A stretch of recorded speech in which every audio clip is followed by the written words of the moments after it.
The green mountains stretch endlessly like an ocean, and the setting sun drifts gently like floating cotton. I stood on a cliff, gazing at the hazy twilight in the distance, waving a bottle of cold beer in my hand, feeling a grandeur like a great figure planning the fate of the nation. "Hey, William Parker, after all these carefree years, do you still have that smug look?" Chuck beside me interrupted my thoughts. I chuckled and countered, "Humph, if we talk about being smug and boasting, who could compare to you, chubby Chuck?" Chuck pouted in displeasure. "Come on, finish this roast chicken first, and then we can talk." Seeing his expression, I couldn't be bothered to argue and just nodded, "All right, let's finish eating before we get to the important matters." I sat down, tore off a chicken leg, took a few big bites, and tilted my head back to gulp down the beer in my hand. Across from me, Chuck, weighing over 250 pounds, had quickly finished 1.5 roast chickens and downed 11 cans of beer, his eyes gradually becoming glazed. To introduce myself a bit, I'm William Parker, and Chuck's full name is Charlie Tucker. We grew up together since childhood, known as the double heroes of Dashi Village, one scholarly, the other martial. Chuck was the county youth boxing champion for 8 consecutive terms, while I was the only college student from our village in nearly 8 years. Time flies quickly, and in the blink of an eye, it's been more than 3 years since I graduated from university, while Chuck has been wandering the world for 8 years. This time, returning to our hometown for a reunion was naturally exciting. Chuck and I had arranged to meet at Chill Mountain, the mountain we loved to climb back in the day, to catch up. Chill Mountain is located in Chi County, Hunan Province, and is part of the Taihang Mountain Range, with rugged terrain and beautiful scenery. I took a sip of beer and asked him, "Hey, Chuck, it's been a few years. How have you been?" I considered myself to have a good tolerance for alcohol, but by now, I was already a bit tipsy. Chuck sighed, with a trace of fatigue in his voice, "Oh, don't even mention it. Over the years, I've dug coal in Shaanxi, drilled oil in Xinjiang, and worked on ships in Southeast Asia. I'm tired, weary, and I'm thinking of doing something more stable." After saying that, he calmly finished another can of beer, showing an expression as if he had seen through all of life's ups and downs. Speaking of Chuck, he used to be just a bit chubby, but now he was as round as a big meatball. Especially his head, which looked almost like a ball of flesh, his facial features took up less than a quarter of his face, and his arms and legs were surrounded by rolls of fat, making him look like the character in a Michelin tire ad. I couldn't help but burst into laughter, "Ha ha ha, impressive." Hearing that, Chuck put on a confident look and said, "I've traveled east to Jiangsu and Zhejiang, south to the 2 Guang provinces, west as a volunteer, and north to Beijing. But working for others ultimately doesn't give you freedom. I'm also tired of it." Chuck sighed, with a bit of helplessness, and said, "This time I've come back intending to do some big business, something more stable." Oh wow, great minds think alike. I tilted my head back and finished my can of beer, and a surge of grandeur rose in my chest. Well said. Back then, we were called the double heroes of Dashi Village, and now if we join forces, we can surely achieve something big. Chuck's eyes lit up instantly, and he said excitedly, "Right, I think this idea of a 2-yuan shop has great potential. Just think about it, small profits add up, and in the future, we could even open a chain of stores. If we could dominate the 2-yuan stores in a city, imagine how much cash flow we'd have every day." I almost choked on my beer, laughing as I said, "Oh, Chuck, you're still so impractical. How could you seriously mention a 2-yuan shop? What future does that have?" Chuck glared at me in dissatisfaction. "William Parker, don't think just because you studied for a few more years, you can look down on me. In terms of life experience, you're no match for me. Stop with the sarcasm. You tell me, what kind of business can make big money?" I said seriously, "Your 2-yuan store idea is everywhere now, there's nothing worth pursuing anymore. However, there's a business opportunity right in front of us, which is selling grilled chicken on racks. If we sell near universities or crowded places, it will definitely be a hit. Just think, each chicken rack earns a profit of 3 yuan. If we sell 400 a day, that's 1,200 yuan.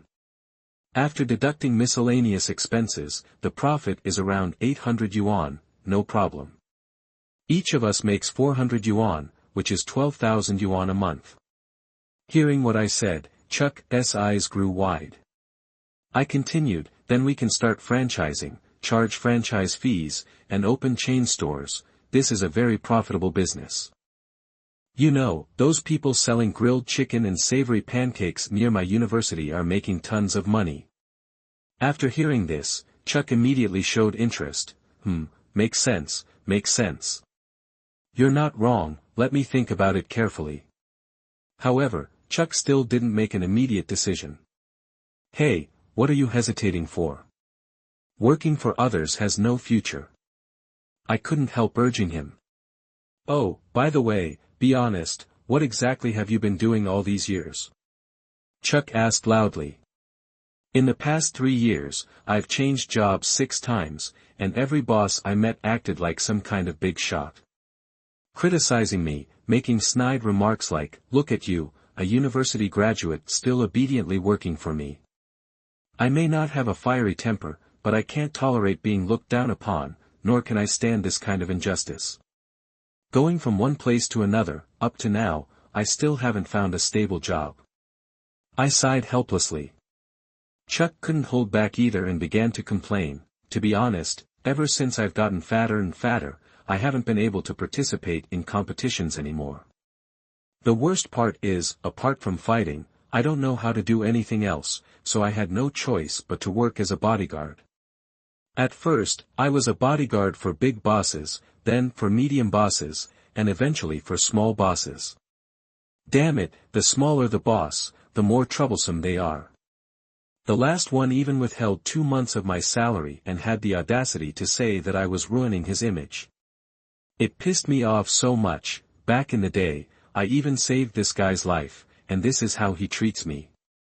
In my rage, I broke his arm and ran back.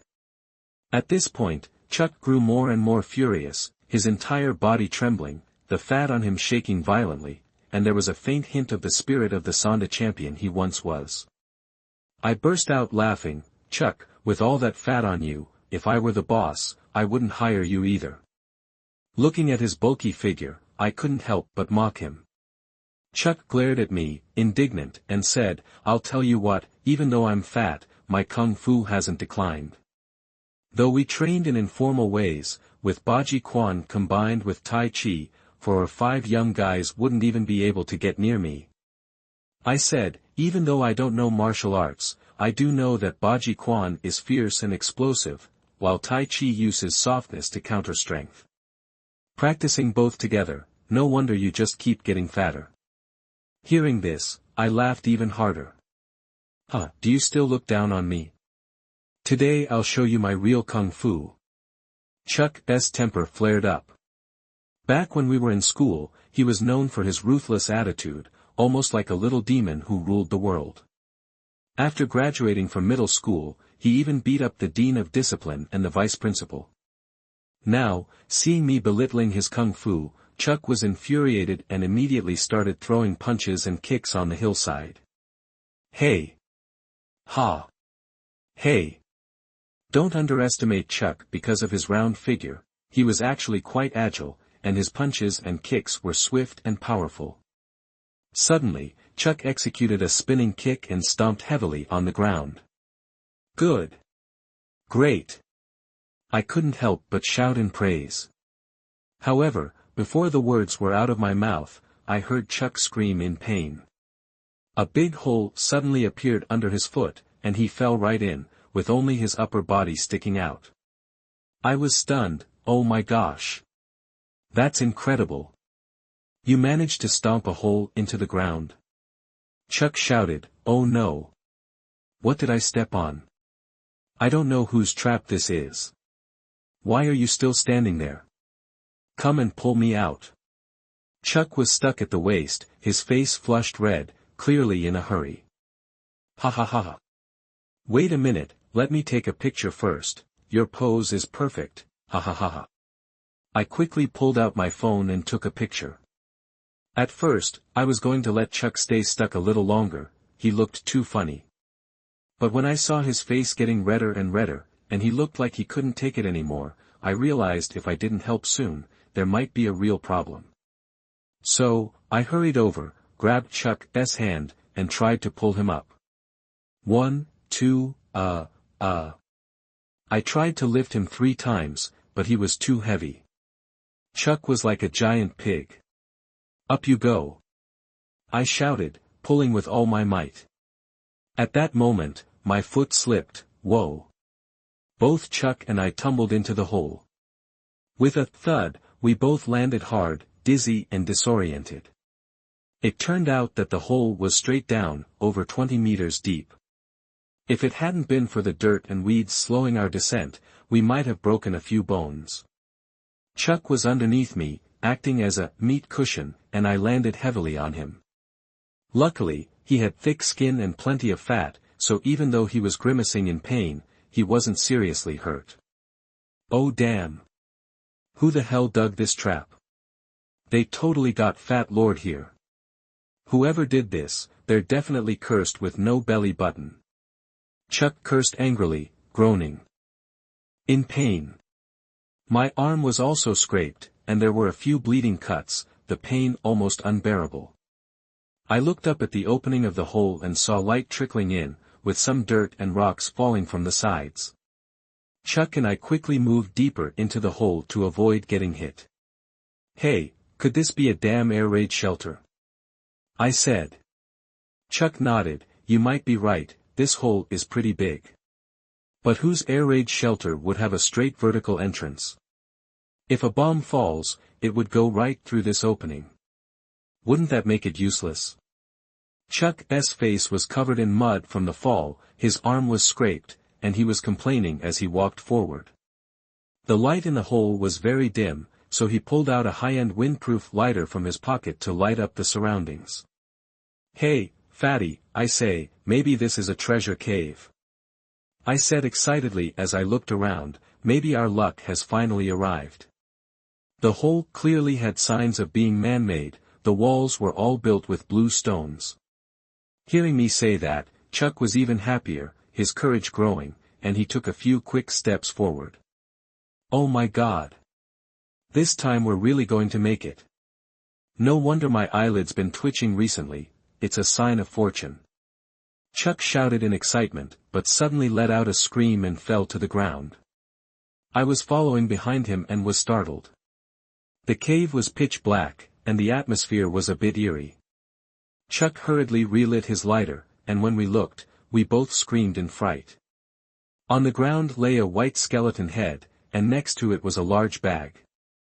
Inside the bag, we could vaguely see some tools and several yellow talisman papers, commonly known as ghost charms. The light was too dim, and Chuck and I were still dreaming about the treasure cave, but what we first encountered was actually a skeleton. This gap between expectations and reality was too much for me. I felt my hair standing on end, goosebumps rising all over my body, and I could hear my own heartbeat and breathing loud and clear. Oh, what's there to be scared of? Chuck saw that I was scared and couldn't help but say, back when Fat Lord was working as a bodyguard in Nanyang, I even saw dead bodies. It's no big deal. Let's go, we need to see what's really in this cave.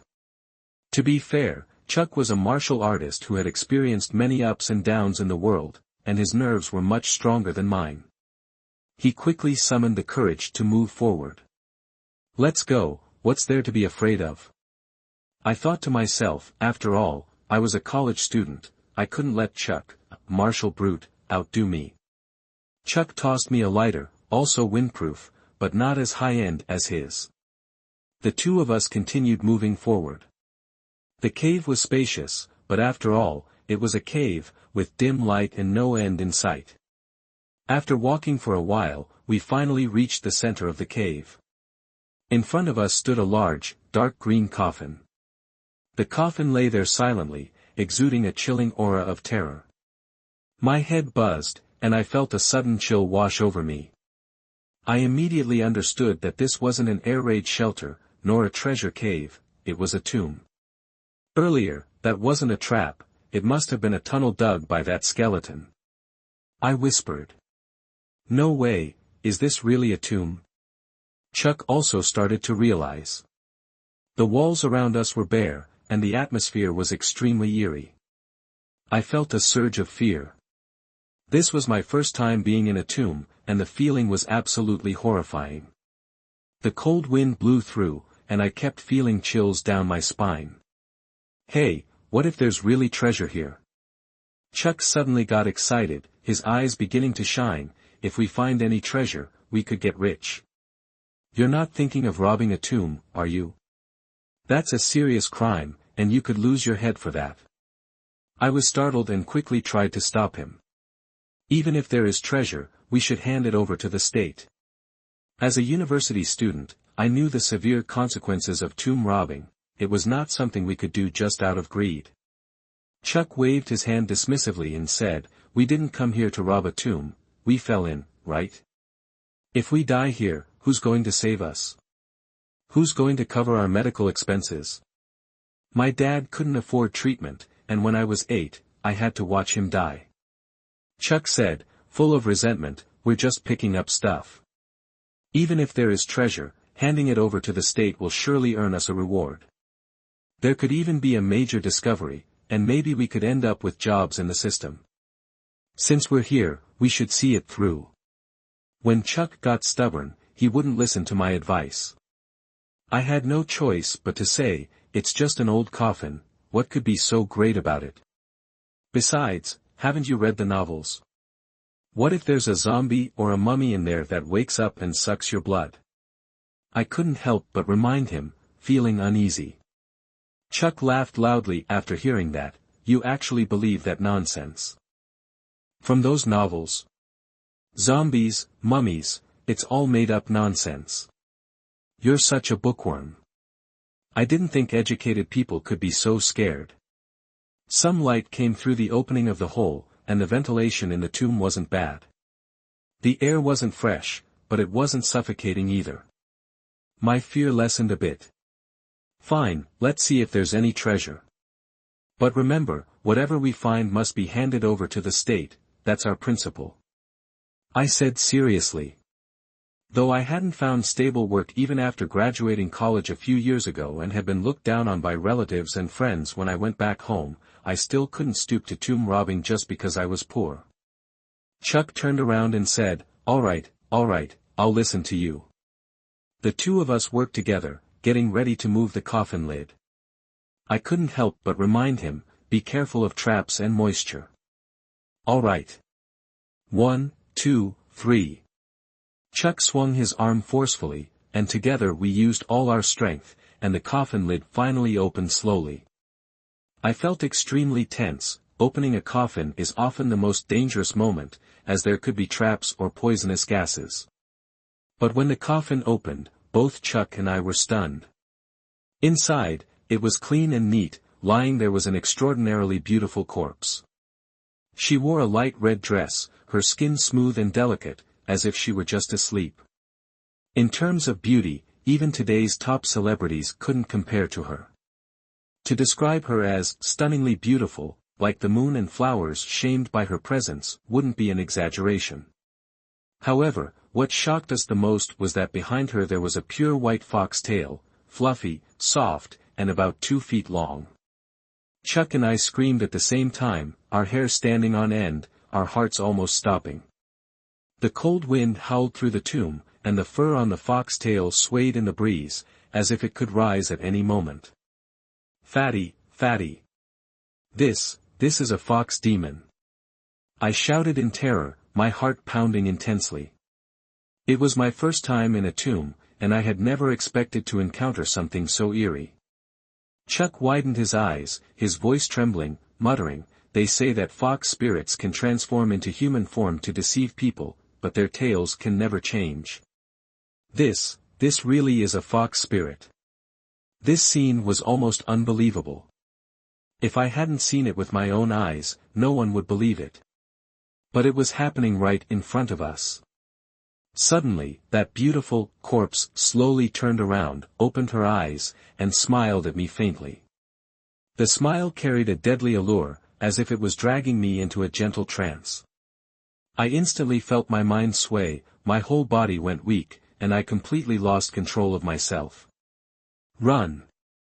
This is sorcery! I screamed in my heart, realizing I was in danger. But my legs wouldn't move, they were almost completely numb. At this moment, the gorgeous corpse actually sat up from the coffin, extending her sharp claws, her fingertips shimmering with a cold glint, slowly reaching out towards me. I was instantly terrified beyond measure, feeling as if I were bound tightly, unable to move, watching the executioner approach, seemingly ready to cut me into pieces at any moment. Driven by survival instinct, my thoughts were racing. This was the legendary fox spirit. It was said that the fox spirit was one of the 5 great immortal creatures, extremely spiritual, having both demonic and immortal qualities. According to folklore, the 5 great immortal creatures included, fox immortal, fox, yellow immortal, weasel, white immortal, hedgehog, willow immortal, snake, and gray immortal, rat. These creatures were often worshipped by people, but if someone inadvertently offended or harmed them, they would use their magic to take revenge, subjecting humans to terrible punishments. Oh my God, it turns out this cave is the fox's lair. No wonder it feels so ghostly here, I've offended the great fox spirit. My heart filled with shock, realizing that I was in serious trouble. My mind quickly searched for ways to dispel the evil, like black donkey hooves, glutinous rice powder, chicken blood, black dog blood, but where could I find those things now? Suddenly, I remembered that a child's urine could also break the spell, but in this situation, how could I get a chance to pull down my pants? My body wasn't listening to me at all, I was completely paralyzed. The fox spirit was getting closer and closer, and I could clearly see her sharp claws, almost reaching my chest. My heart pounded like a drum, sweat poured down like rain, and I was in utter panic. Great fox spirit, I didn't mean to intrude, it's really all a misunderstanding. Please spare me, I'll burn incense and worship you. I shouted, my heart in a frenzy. However, my voice was as thin as a mosquito's buzz, hardly making any sound. The beautiful fox spirit continued to approach, her gaze filled with deep affection. The scene was incredibly eerie and terrifying. In desperation, I yelled out, I love you for 10,000 years. I gritted my teeth and shouted with all my might. I thought, since I was about to be grabbed and killed, I couldn't worry about my dignity anymore. Having offended the great fox spirit, my only hope was to move her with my feelings, take a gamble. After all, in legend, fox spirits loved young men, and this might be my only way out. It was often said that fox spirits transformed into human form to seduce people, and I was now a handsome young man, so no wonder I had fallen under her spell. At that moment, the fox spirit suddenly let out a sharp scream and then shattered like an explosion, and everything before my eyes became clear. I realized that the fox spirit was still lying quietly in the dark green coffin. It turned out that everything earlier was just an illusion. I let out a long breath, cold sweat dripping down, and cursed in my heart, this old fox must be a 1,000-year-old monster. Even after being dead for so long, it can still create such terrifying illusions. Luckily, my good looks were enough to repel her. I patted my chest and muttered, heart still pounding, scared me to death, really scared me to death. When I turned back, I was stunned to find Chuck had even less shame than I did. I saw half of him leaning into the coffin, hugging the beautiful fox spirit's leg, biting it passionately, looking completely engrossed. He was even shouting, I love you. Ha ha ha. Hey! You shameless fatso, are you still human? This fox spirit has been dead for who knows how many years, and you still won't let her go. I yelled angrily, realizing that Chuck must also have been enchanted. I immediately kicked Chuck hard, sending him flying away. Get out of here. Ha ha ha. Chuck laughed brightly, with a dazed look. "Lily Swallow, you finally like me." I hurried over, grabbed him, and slapped his face 5 times, finally waking him up. "Hey, hey! Why are you hitting me? What just happened?" Chuck looked at me, confused. "If I didn't hit you, you would have bitten the fox spirit to pieces. We were under a spell just now," I explained. Chuck was stunned for a moment, then realized what had happened, and immediately became furious. That 1,000-year-old fox spirit, dead for so long yet still dared to provoke Fat Lord. "If Fat Lord doesn't smash you into pieces, then my name isn't Charlie Tucker." After saying that, Chuck went to find a big rock to smash the fox spirit's corpse. But right at that moment, I suddenly noticed something strange. The lighter in my hand emitted a strange green glow. Looking closer, I found that both of our lighters were now standing next to the coffin, emitting a ghostly green flame about a meter long, casting an eerie green light on both Chuck and me. Even more terrifying, the fox spirit's corpse began to exude a chilling aura and slowly stood upright from the coffin. This time, it wasn't an illusion, it was real. I shouted in panic, "Chuck, we're in trouble, the corpse is reanimating. You just bit her, she absorbed your life force, and now she's revived. Run!" Chuck, though not afraid of fighting, had no courage when it came to a reanimated corpse. His face turned pale green, and he ran with me. At that moment, we didn't think much, just turned and ran. The tomb passage had faint light, and we ran like mad until we reached the entrance. "Hurry, hurry!"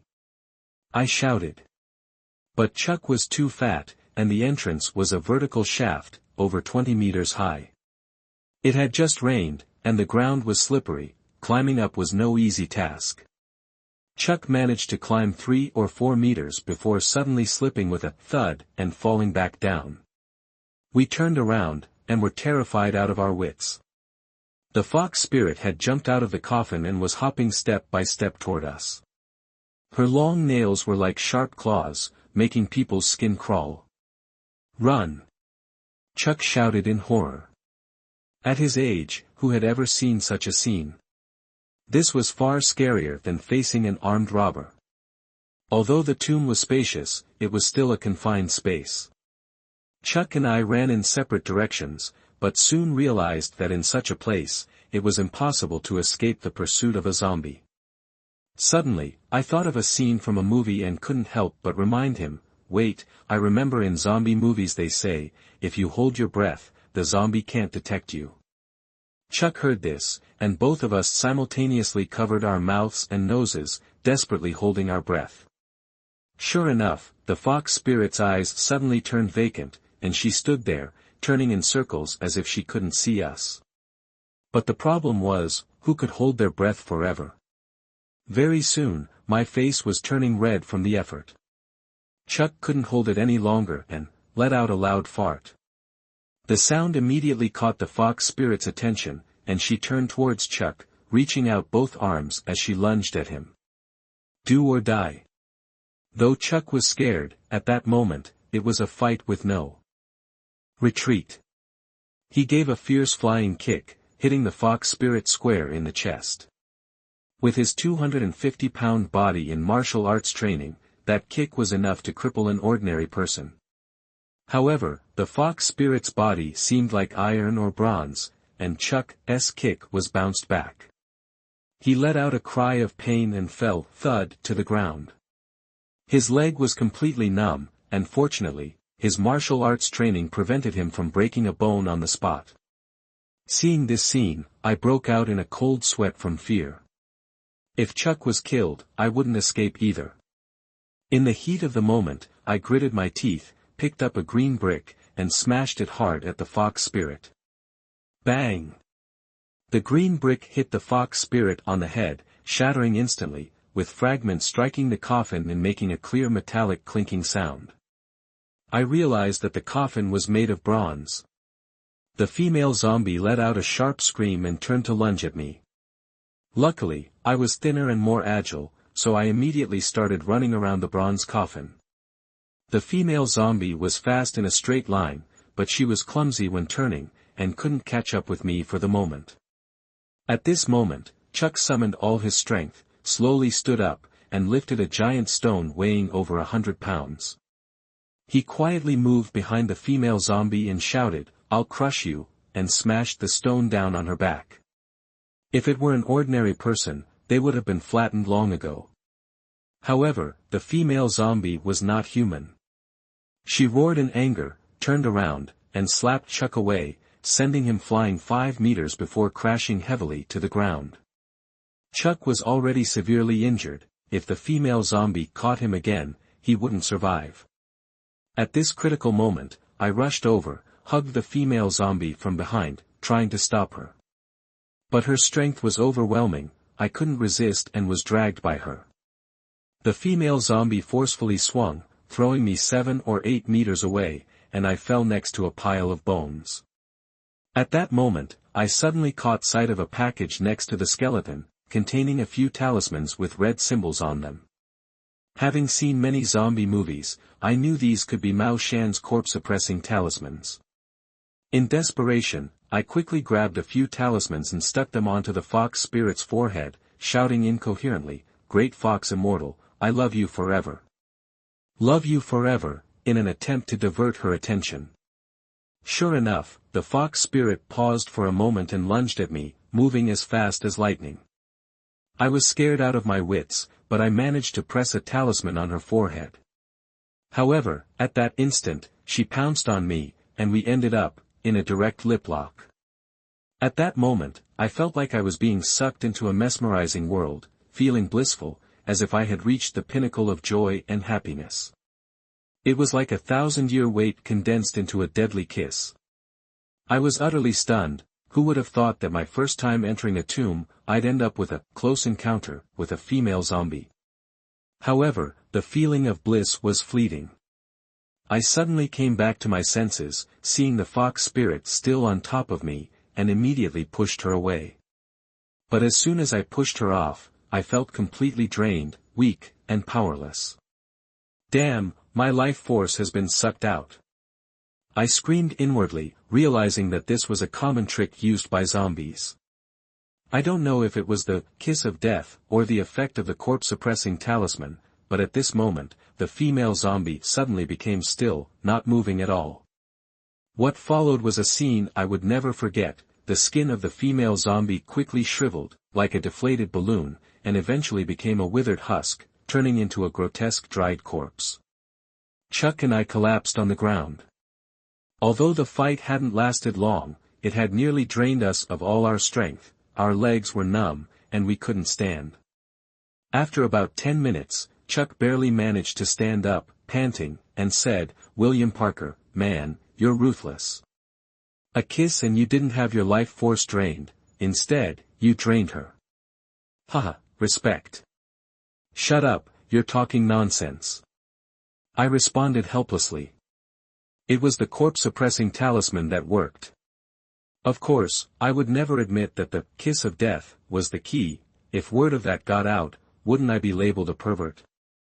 In fact, the formation of zombies has many strange reasons, and the so-called resurrection is not entirely superstition. It might have to do with some kind of mysterious bioelectric reaction. Things like black donkey hooves, black dog blood, and cinnabar date pits contain special insulating substances that can cut off the bioelectric currents in a zombie's body, rendering it unable to attack.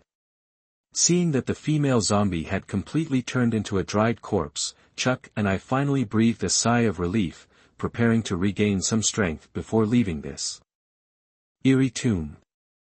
Suddenly, Chuck's eyes lit up, and he shouted excitedly, "Hey, look! There's a painting on the ground."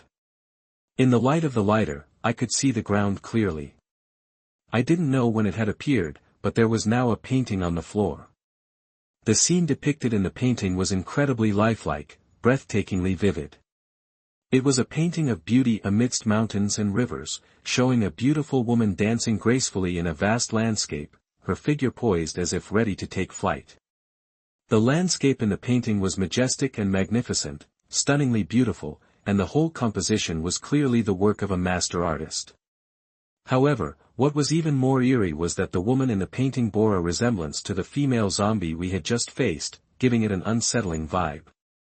"We've struck it rich, struck it rich. Ha ha ha ha." Chuck jumped up excitedly, his eyes glinting with greed. "We killed the female zombie, helping to rid the world of evil, and now we've got this valuable painting. Just looking at it, you can tell it's worth a lot of money, William Parker. We're rich now, we can open any shop we want." I hesitated, speaking softly. This should be handed over to the state, shouldn't it? After all, I had received a university education and understood laws and ethics. I wasn't willing to risk doing something illegal. Chuck looked at me with dissatisfaction. "You're such a bookworm. The opportunity is right in front of us, and you're still hesitating? Just now, if we had been caught by that female zombie, we would have died already." Chuck panted. "Now that we've survived, this painting is our rightful reward. Besides, didn't you say she was the great fox immortal? Since she's a fox immortal, this isn't a tomb, it's just a cave. We helped rid the world of a fox spirit, so how can this be called tomb robbing?" Hearing Chuck say this, I started to waver a bit. Thinking back on the life and death situation we just went through, my courage grew somewhat. I silently thought to myself, yeah, this is a prize I earned by risking my life. And we really did get rid of the female zombie. Taking something as a reward seems fair. If someone else had fallen in here, they would have already been eaten by the female zombie. How much is saving a life worth? How much could this painting be worth? So, I nodded, feeling more at ease. We rested for about 10 minutes, preparing to climb out of the tomb. After all, staying in this eerie place was not a long-term solution. However, it had just rained, the entrance was very slippery and vertical, and both Chuck and I were exhausted. We tried climbing for a long time but still couldn't make it out. "Ah, damn it." Chuck stomped his foot in frustration, cursing, "Who could climb out of here? Does this mean I have to spend the night with this dead fox spirit?" Just as Chuck was getting more agitated, I suddenly had an idea. I pointed to the skeleton next to us and said, "Hey, there are tools in that package." As I spoke, I moved over to check. Sure enough, the package next to the skeleton contained several tools, including ropes and shovels used for digging. Although we didn't know how to use the tomb-robbing tools properly, at least they could be used as shovels, to dig footholds and climb up. Chuck and I took turns, working for quite a while, and finally crawled out of that dreadful hole. The sky outside was already getting dark, and we collapsed onto the ground, gasping for breath, feeling as if we had just escaped death's grasp. I never thought zombies from novels would actually appear, and in such a bizarre way. I sighed. If it weren't for the corpse-suppressing talisman left by the tomb-raiding predecessor, we would have been caught by that beautiful female zombie long ago. Looking at the entrance of the cave, I suggested, we should cover up this opening to prevent anyone else from accidentally falling in and getting hurt. Chuck laughed heartily, saying, "All right, you're a kind-hearted guy, and quite handsome too, second only to me. No wonder even the fox spirit fell for you, a kiss that seals fate, and love unto death. Ha ha ha. Respect." Hearing him tease me, I also laughed. After the tense situation, Chuck recovered quickly. After all, he was trained. Chuck and I found some sturdy branches to cover the entrance, then added a layer of soil so that it wouldn't be easy to fall through even if someone stepped on it. Afterward, I brought up the package left by the tomb raider and thought to myself, if there were some gold bars or jade inside, that would be amazing. Unfortunately, upon careful inspection, I found nothing particularly valuable, just a strange bronze mirror, an ancient coin the size of a pancake, some talismans, cinnabar, and a few scrolls. "Ah, it's getting dark, if we don't get down the mountain soon, we might end up stuck here overnight," I said. We didn't stay long, bringing the painting and the package down the mountain. After such a fierce fight, both of us had a number of minor injuries, and fearing our families might be worried if they saw us, I called my parents to let them know we were safe, then went to Chuck's house with him. There was no one else in Chuck's house apart from him. His father passed away early, and his mother remarried, so she no longer lived there. Chuck grew up with his grandmother and his third uncle. Now, his grandmother had passed away, and his uncle was doing business elsewhere, so Chuck lived alone. The house was dilapidated, and Chuck clearly wasn't someone who liked to tidy up. But the place was quiet, with no one to disturb us. I stayed at Chuck's place to recover, and we started thinking about future plans for getting rich. Oh man, this tomb raiding predecessor is really disappointing. Look at this, there's a lot of stuff in the package, but nothing valuable. Even some silver coins would do. Chuck rummaged through the package, feeling unimpressed.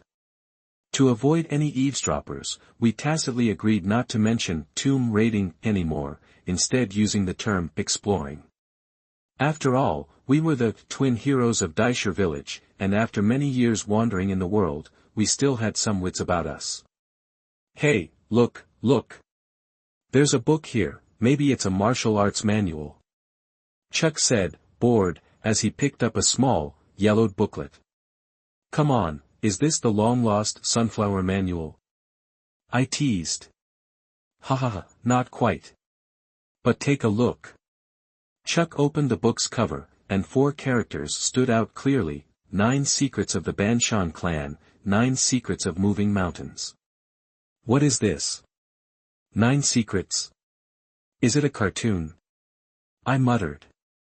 Since we were both injured and couldn't go anywhere for the time being, I picked up the small booklet and started flipping through it. As I read, I was stunned. Oh my God, Fatty, there really are mountain movers. What was written in the novels is true. This isn't a martial arts manual, it's a tomb raiding manual for the mountain movers. The more I read, the more engrossed I became. Although some of the content was mysterious, it was incredibly captivating. The book was called 9 Secrets of the Banshan Clan, 9 Secrets of Moving Mountains, which was a manual from the Mountain Movers sect, one of the 4 major tomb raiding sections. The book recorded the 9 Secrets of the Banshan Clan, 9 Secrets of Moving Mountains, also known as Banshan Clan, 9-word secret technique of moving mountains, which included 9 volumes: mountain, water, wind, formation, break, drawing, spirit, ghost, soul. The mountain, water, and wind volumes were the first 3, recording techniques for observing mountains and waters, listening to the wind, and locating tombs. The drawing volumes were the middle 3, recording formations, breaking evil forces, and the principle of mutual generation and restriction among all things, as well as some mechanical techniques and talisman techniques. These contents were very detailed, including how to set up formations and break mechanisms, and even how to use talismans for attacks. These skills were particularly important during tomb raids. The spirit, ghost, and soul volumes are the last 3, also known as the Forbidden 3. Only experienced practitioners of the Moving Mountains sect, with profound cultivation, could use them, otherwise, they could easily lose control. For example, the summoning god technique mentioned in the book is relatively easy to summon a spirit, but very difficult to send it away. If the spirit cannot be sent away, the consequences could be very serious. These contents seem very mysterious, somewhat similar to the Taoist Maoshan techniques, including terminologies and spells for summoning gods, exorcising ghosts, and soul suppression, and even some illustrations, looking mysterious and complex. Besides that, the book also records a lot of tomb raiding experiences, like the specifications and characteristics of tombs from different dynasties, as well as some slang and anecdotes from the underworld. One sentence in the book left a deep impression on me: long have the mountain movers searched, understanding the power of heaven and earth, with mysteries beyond the reach of gods and ghosts, deciphering the secrets of creation, bearing concerns of life and death, use with caution. Although deeply mystical, it carried an irresistible allure, dangerous, yet compelling. Over the next 3 days, Chuck and I rested at his home, and during idle times, we studied the 9 secrets of moving mountains. Whether it was our plan for a $2 store or our plan for grilled chicken racks, both required substantial startup capital. Setting up a small stall wasn't something that twin heroes of Daisher Village aimed for. If we were to open a store, it had to be in the busiest part of the city. Thus, we decided to sell that ancient painting. Although we weren't well versed in the antique market, we could tell that the painting was quite valuable. This was our hope for achieving a prosperous and happy life. 3 days later, Chuck and I made a decision to take a trip to Panjiayuan Antique Market in Beijing. Speaking of antiques and cultural markets, the 3 most famous places in Beijing are Panjiayuan, Lolakang, and Baiguosi. Among them, Panjiayuan is the most down-to-earth and also full of hidden undercurrents. We couldn't fetch a high price in our small county, so we had to go to the big city. We didn't dare take the train, so we went to the county town first and took a long-distance bus to Beijing. After a bumpy journey with several transfers, we finally reached Panjiayuan when it was almost dark. We found a small inn to stay for the night, preparing to sell the painting at a high price the next day. This was truly a treasure, so we couldn't be careless. Just in case, we also brought along some items left by the tomb raiding predecessor, intending to use them as proof if necessary. Of course, we didn't bring the whirlwind spade, as it's too conspicuous, I said to Chuck. The so-called reputation refers to the burial goods that ancient people took with them to their graves. Items like paintings, books, or iron artifacts are known as soft pieces, a term from the underworld, as these things can't be openly discussed in the light of day. If you were to shout in the street, "This is a painting I got from tomb raiding," you'd quickly be invited by the police for a chat. Early the next morning, with our hearts full of hope for a happy life, Chuck and I excitedly arrived at Panjiayuan. Naturally, we looked for some slightly larger shops since smaller ones might not be able to afford a high price. At the same time, we also didn't go for shops that were too big. To be cautious, since this was our first time selling reputation, we had no experience, so safety was the top priority. However, the result left us stunned, and the atmosphere felt completely off. We visited 6 stores in a row, and every one of them shook their heads and refused after looking at the painting.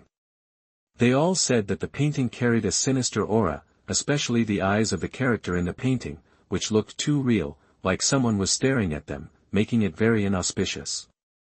Some shopkeepers even said that taking in this painting might bring disaster.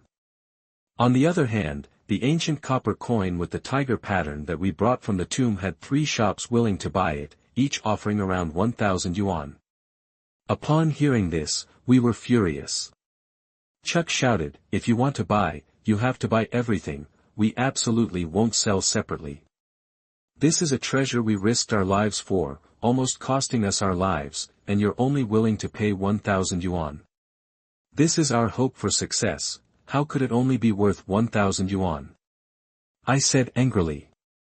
They say Panjiayuan is such a famous antique market, but I think it's nothing special. People here hardly know anything of true value.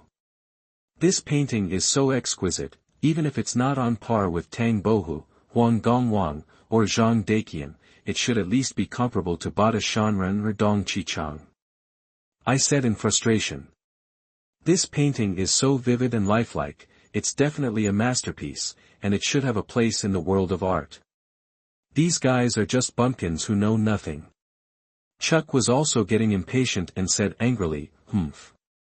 I don't know anything about Chang this or that, I only know that these crafty merchants are ignorant and despicable." He waved his hand and suggested, "How about this, we find a high-end shop." I refuse to believe we can't sell it.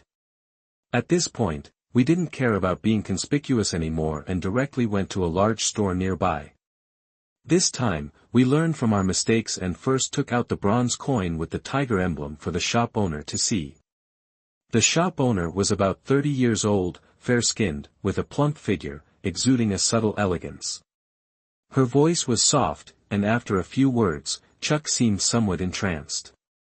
"This is no ordinary coin, it's a bronze tiger tally, an authentic treasure, the shop owner said, her eyes glinting with a spark of interest, her tone calm. How much is it? I'll take it. Seeing her interest, I felt a surge of excitement but still suppressed my joy, slowly taking out the ancient painting with a hint of eeriness and laying it before her. The tiger tally is just a small matter, the key is this painting, I said. The shop owner's eyes instantly became dazed when she saw the painting, staring at it in a trance, muttering to herself, I can't believe it. I can't believe this painting really exists. Is it real or fake? Of course it's real. I quickly chimed in, seeing her thoughtful expression, and secretly felt a sense of joy. This was probably going to work out. However, the shop owner didn't seem to hear what I said. She continued to stare at the painting for a long time before turning and saying, I'll take the painting, along with the bronze coin. Name your price, I asked calmly. This painting is something we risked our lives to get, so how much can you offer? I added cautiously. After all, the antique market is deep water, and neither Chuck nor I understood the value clearly. If I said too little, we'd lose out. If I said too much, it might be laughable. The shop owner smiled lightly and said, the price of this painting can be high or low. For those who don't understand, it might be worthless. Not to boast, but in all of Panjiayuan, there may not be another shop besides mine that would take this painting. Of course, I can't be sure yet if it's real or fake. Here's 20,000 yuan, as a deposit, leave the painting here for now. My daughter will come in the afternoon, and she knows more than I do. We'll give you a proper price by then, how about that? Hearing the deposit of 20,000 yuan, I felt a surge of joy, knowing that this painting was surely worth a lot. A price of 100,000 or 80,000 was entirely possible, perhaps even more, especially if her daughter truly knew her antiques. I said cautiously, no problem with the deposit, it's rare to find such a straightforward shopkeeper. However, the painting cannot stay here. If you don't acknowledge it later, where would I find you to argue? I'm a cautious person, and since Panjiayuan is a complicated place, this was our first time here, we didn't know anyone. If we were scammed, it wouldn't be easy to handle. Without seeing real money, I wasn't ready to let go. The shop owner laughed and said, young man, you're quite cautious, seems like it's your first time here. The name Sister Lee carries enough weight in Panjiayuan to make sure you don't lose out. How about this, take the 20,000 yuan now, take the painting back, and just leave the bronze tiger tally as collateral with me. After saying that, the shop owner smiled charmingly and directly handed me 20,000 yuan as a deposit. I was secretly delighted, this was truly a good deal, and I couldn't help but think, how many grilled chicken racks would we have to sell to make 20,000 yuan? Although I was thrilled inside, I maintained my composure, smiling as I said, Sister Lee is indeed generous. We'll leave the tiger tally here for now and take a walk outside. We'll come back this afternoon. All right. Chuck looked at the money, his face beaming, unable to keep from smiling. I quickly gave him a signal, and he finally restrained his grin. I couldn't help but sigh inwardly, this guy, he once said he was a bodyguard for the rich, but look at his inexperienced demeanor now. If it were me, I would fire him tomorrow, I thought to myself, still keeping a polite smile on my face. Sister Lee smiled as she handed over a business card, here you go, young brothers. This is my card, don't lose it, and make sure to come by this afternoon. I accepted the business card with both hands and saw that it read Li Guier, and she was the manager of Chibaozhai. Chuck and I politely bid farewell to the shop owner before leaving the store. After walking around, our mouths were dry, and since it was almost noon, we both felt hungry. Thinking about our imminent wealth, of course, we had to eat well. The painting was of great importance, so I rolled it up, wrapped it carefully with oil paper, and kept it on my person. If I left it in the bag and it got lost or stolen, that would be a huge loss. I had heard that there were many pickpockets in Beijing. Chuck and I found a nearby lamb restaurant, chose a secluded corner, and ordered a large plate of hand-torn lamb, lamb bones, and roasted lamb face. The aroma was mouth-watering. We also ordered 2 bottles of beer and began eating heartily. Since we had important business in the afternoon, we didn't dare to drink too much, each of us only had 1 bottle. Chuck grinned as he raised his glass and said, "Ha ha ha, here's to our future big business, cheers." I smiled and responded, "To the prosperous road of getting rich, cheers." With that, I raised my glass and drank it all in one go. After eating and drinking, it was 1:30 in the afternoon. Excited, Chuck and I returned to Chibaozhai. "Ah, gentlemen, please come in." Sister Lee warmly led us to a well-decorated private room. Inside, there was a young woman in a white dress. Her eyes were clear like water, her cheeks were pink and rosy, with a bit of baby fat that made her look adorably innocent. Next to her was a small backpack, which made her look like a college student. The young woman was carefully examining our bronze tiger tally, and I thought to myself, is this Sister Lee's daughter? It doesn't seem like it. Sister Lee is probably only 36 or 37, and this girl looks to be in her early 20s. Just as I was feeling puzzled, Sister Lee smiled and said, "Ruoshue, the sellers are here. Have a good discussion with them." The girl nodded slightly and said, "Aunt Lee, you can leave now. I've got this." Hearing her call Sister Lee, Aunt Lee, I felt a bit confused about her identity. But I didn't have the energy to care about that, my main concern was the value of this painting. "This is the painting. How much can it sell for?"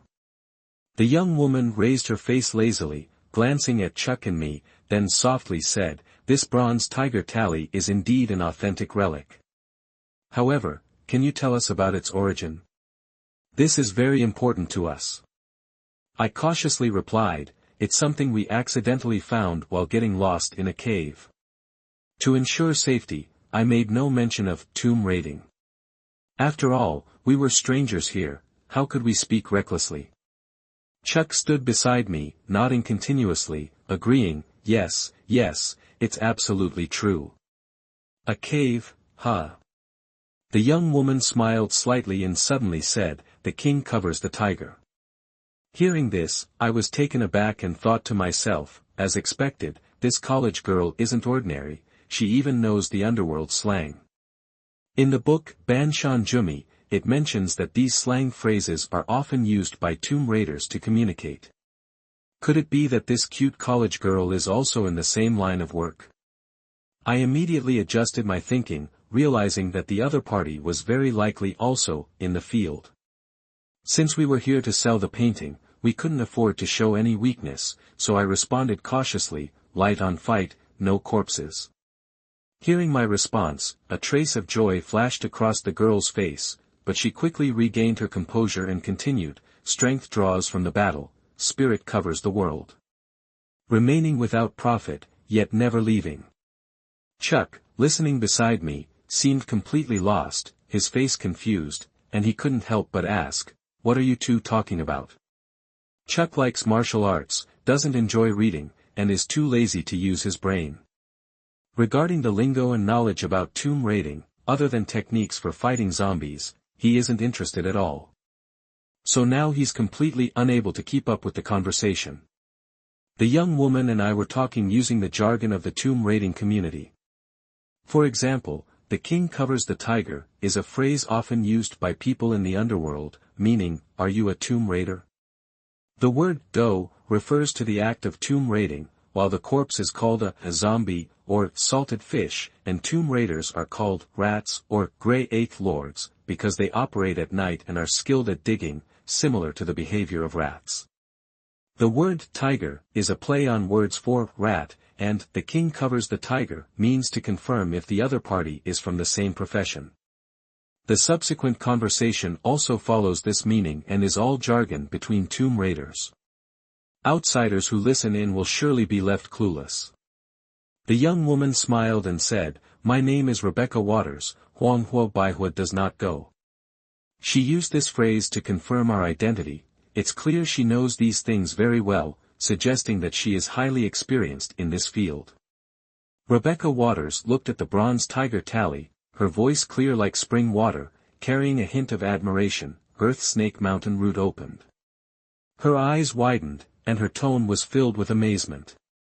Huanghua Baihua refers to gold and silver, while Earth Snake refers to items like bronze coins and talismans. She meant that she wasn't interested in gold and silver but was very interested in the bronze tiger tally and the talismans. I thought to myself, it looks like we've met an expert this time. Panjiayuan market is indeed full of hidden talent. Meeting a girl who is fluent in this jargon is truly rare.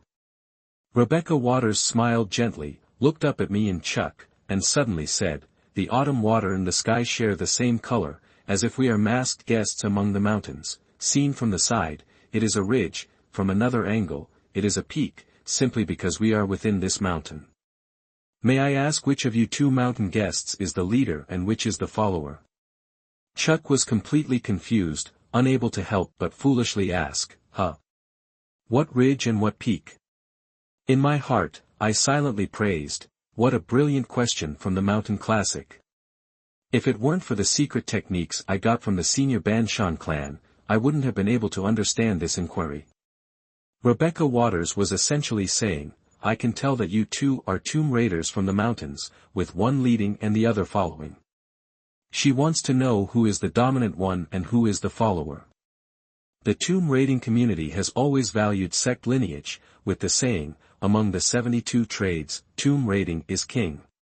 Tomb raiding requires a strong psychological disposition and expertise in various skills like feng shui, stargazing, and the I Ching, pinpointing burial sites, deciphering traps, understanding burial customs of different dynasties, history, geography, and geology, as well as having excellent teamwork abilities.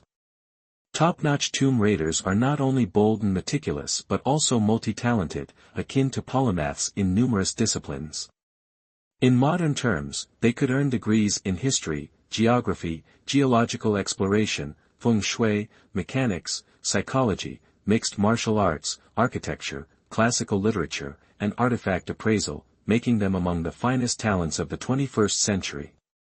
In the long history of tomb raiding in China, there have been countless legendary figures. Heroes such as Xiang Yu, Sun Quan, Dong Zhuo, and Cao Cao, who left their mark on history, were all skilled tomb raiders, and their stories have been passed down in the tomb raiding community. Among the four major tomb raiding sects, the most famous are the Majin sect, Fakyu sect, Banshan sect, and Xialing sect. Each sect has its own mountain classic, symbolizing its heritage and rules. The words Rebecca Waters spoke earlier were part of the Banshan sect's secret jargon, used to determine if we were of the same path. Upon hearing Rebecca Waters' mountain classic jargon, I responded immediately, smiling, "In dreams, I do not know that I am a guest, seeking joy easily as I laugh at the land, like duckweed drifting with no root, falling flowers and flowing water, please do not ask." I meant that we, as tomb raiders, live a wandering life, indifferent to fame and fortune, merely wanting to make some quick money to spend. In simple terms, we just want to make some quick cash in the jianghu, the martial arts world, and aren't pursuing long-term glory. Fortunately, thanks to the Banshan elder who left behind the 9 secrets of Banshan, which included many mountain scriptures and secret jargons, I could respond smoothly. Otherwise, if this girl had stumped me, it would have been quite embarrassing. Rebecca Waters' eyes sparkled with a strange light.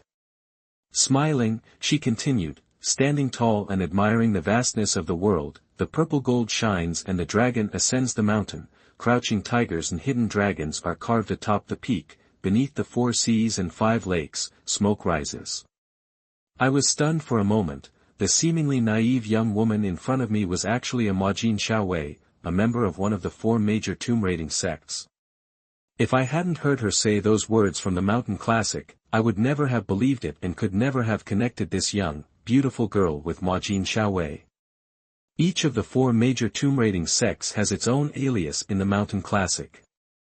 Majin Xiaowei masters the most advanced dragon-seeking and tomb-locating techniques, referred to as Tenglong Mountain. Fakyu General is skilled in observing stars, positioning, and divination, called Xingyin Mountain. Banshan Daoist specializes in restraining zombies and using the interplay of all things, known as Shanwai Mountain, and Shilling Sect, originating from the grassroots, is fierce in close combat, called Lui Mountain. These mountain classics are only known to the legitimate disciples of the four sects, and ordinary people know nothing about them. Hearing Rebecca Waters announce her lineage, I immediately judged that she must be a descendant of Majin Xiaowei. Majin Xiaowei has the most advanced skills, knows how to observe celestial phenomena, and determines tomb locations. Their descendants are few, like dragons whose head can be seen but whose tail cannot, so they are called Tenglong Mountain. They refer to themselves as Sky Peak guests with an extraordinary aura. Since Rebecca Waters had introduced herself, if I continued to conceal myself, it would show that I didn't know the rules of the Jianghu. This would not only be impolite but would also cause others to look down on me. So without hesitation, I immediately responded with the mountain classic of Banshan Daoist. Beyond the Green Mountain, beyond the towers, wind and snow stretch over all the nobility, wearing a rain cloak through wind and rain. Some houses are carefree, others are filled with sorrow. This is a classic line of the Banshan Daoist, symbolizing our calmness towards nature and snowstorms. This is called Shanwai Mountain. I continued, normally, we often dress up like Taoist priests, wearing Taoist clothing, and our identities are mysterious. We often travel alone, wandering far and wide. Although our mountain classic may not be as imposing as that of the Majin Xiaowei, it still embodies freedom and carefreeness, brothers all over the world. Among brothers, there is always loyalty. Loyalty surges with 3 cups of wine, ready to sacrifice after drinking. Rebecca Waters then poured 2 cups of tea for Chuck and me, smiling as she said, "So, you're a descendant of Banshan sect, my apologies. This place is safe, feel free to speak." I cupped my fists in salute, "Yes, my apologies. So, you're a descendant of Majin Xiaowei, it's an honor to meet you. My name is William Parker, nice to meet you, Miss Water. I'm Charlie Tucker, you can just call me Chuck." Chuck also cupped his fists in salute. At this moment, Rebecca Waters seemed much more mysterious, not just an ordinary college girl, but like a young lady from a family with a mysterious background. "Since we're all tomb raiding colleagues, let's be frank and save the trouble," Rebecca Waters said with a smile. "William Parker, this bronze tiger tally of yours seems to be from the Shangzhou period. For those who understand, it is quite valuable, but for those who don't, it's worth little," Rebecca Waters said as she put the bronze tiger tally on the table. "What about the painting? The most important thing is the painting." Rebecca Waters continued to ask. "I heard Gloria Lee, Sister Lee, mention landscape and beauty painting. Since you are Banshan clan Daoist, it must be real. Don't worry, the price is not an issue, at least starting from 100,000. Let's see it." Rebecca Waters's voice was as pleasant as heavenly music, which surprised and delighted me. I didn't expect that the mountain scriptures would work so well, that a half-baked Banshan clan Daoist like me could gain such appreciation from Miss Waters.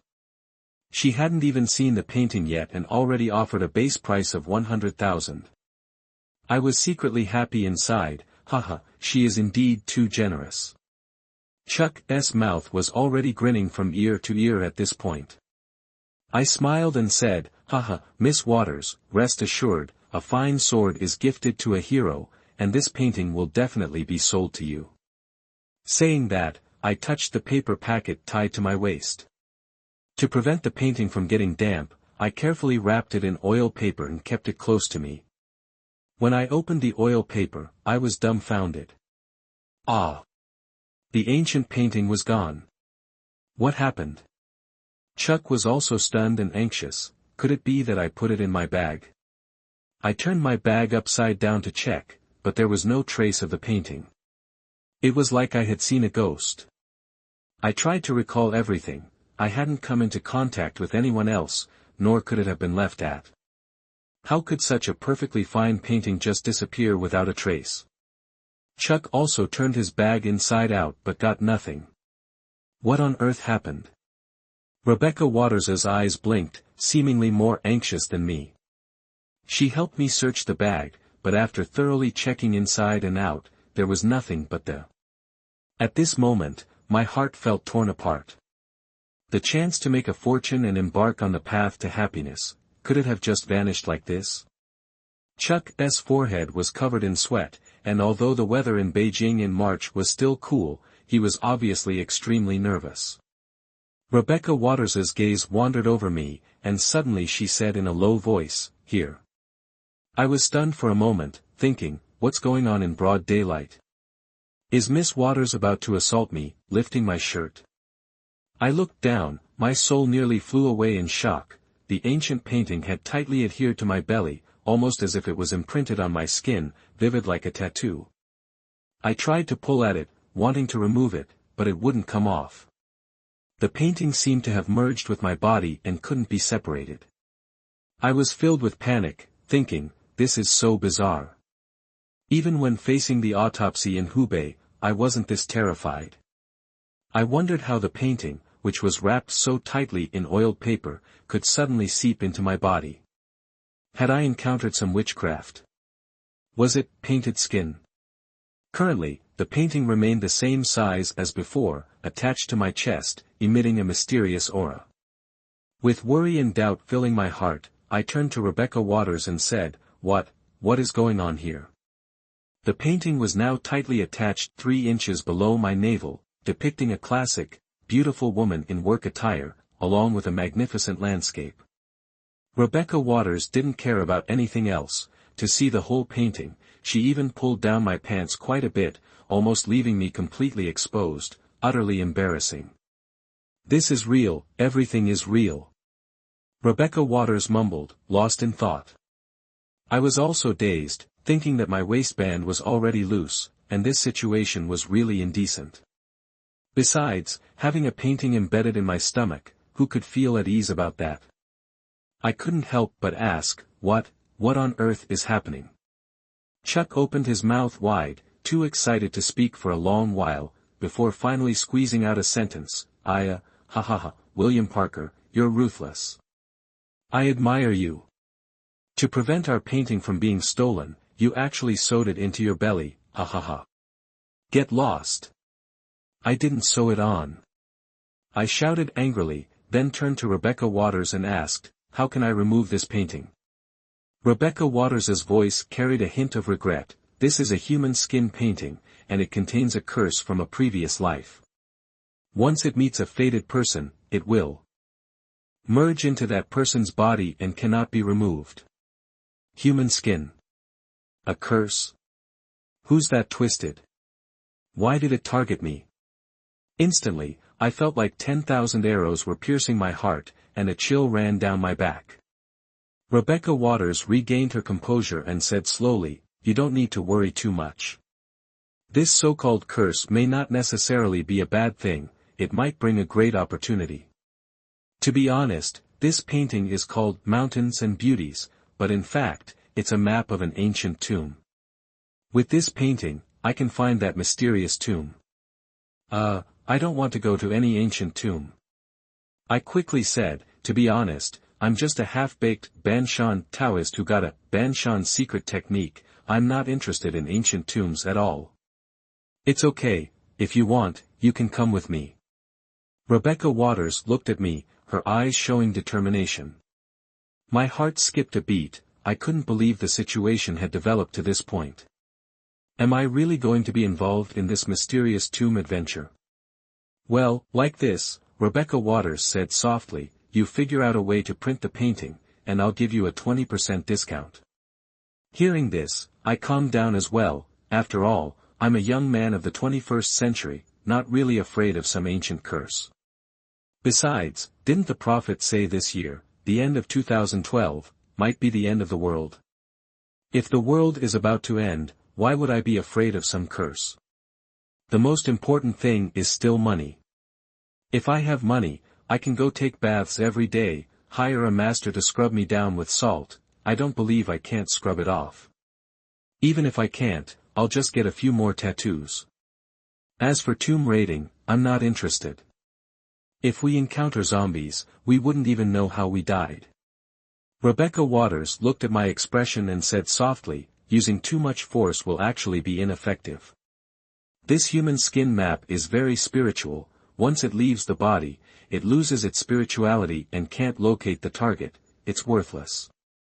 So what do we do now? I felt a bit dumbfounded, as if there was a hint of earthiness in my ears. The promised road to wealth and door to happiness now seemed like an illusion, such a stark contrast that it was hard to accept. Rebecca Waters sipped her tea and said seriously, actually, there's no need to worry. You two are talented Banshan Taoists, otherwise, you wouldn't have gotten this bronze token and human skin painting. I now have an important mission and need your assistance. Miss Waters, if it's tomb raiding, then no deal. I immediately refused. Nowadays isn't like ancient times or even the Republican era, it's much stricter. This is illegal. If we're caught, we could end up in prison for life. Chuck and I are indeed short of money, but after facing a lot of scorn from society over the years, we're not at the point of needing to raid tombs. This is definitely not an option. It's not tomb raiding, it's archaeology, it's an adventure. Rebecca Waters' eyes showed determination. Honestly, I studied archaeology in college and just graduated half a year ago. This time, university professors are also coming with us, so it's not an illegal activity.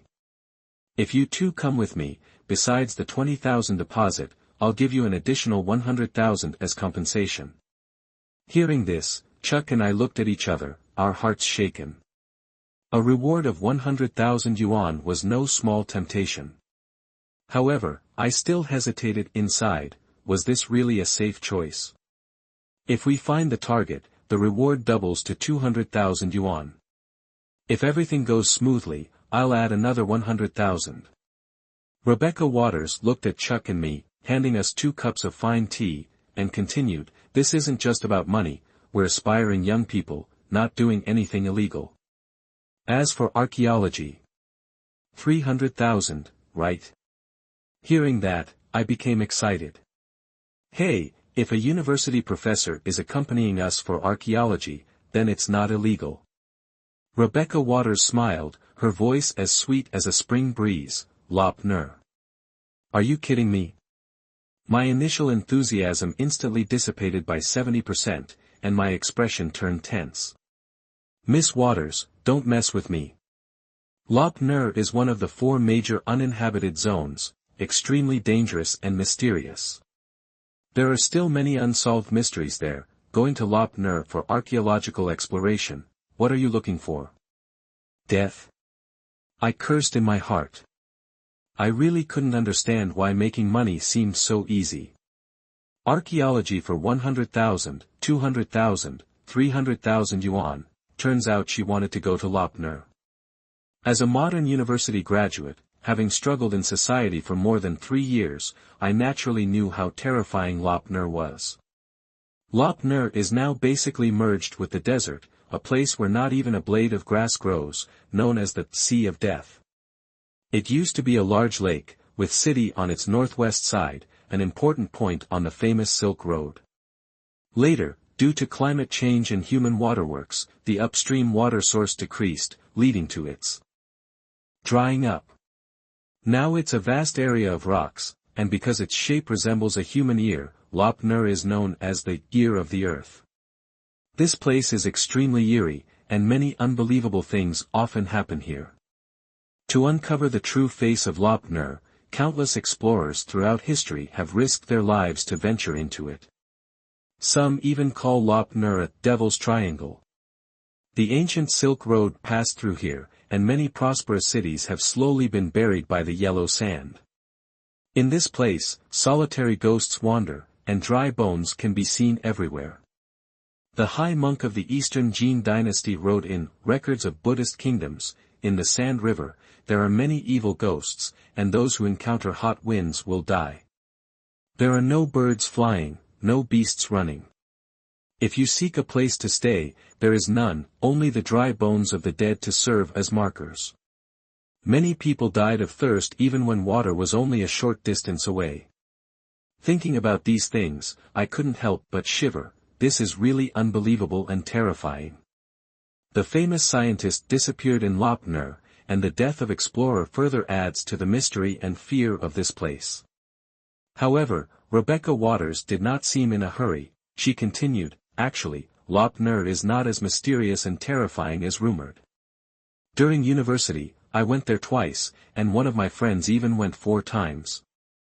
Now, with off-road vehicles, GPS, satellite phones, and ample supplies and equipment, Lop Nur is not an insurmountable mountain. Of course, the prerequisite is proper preparation.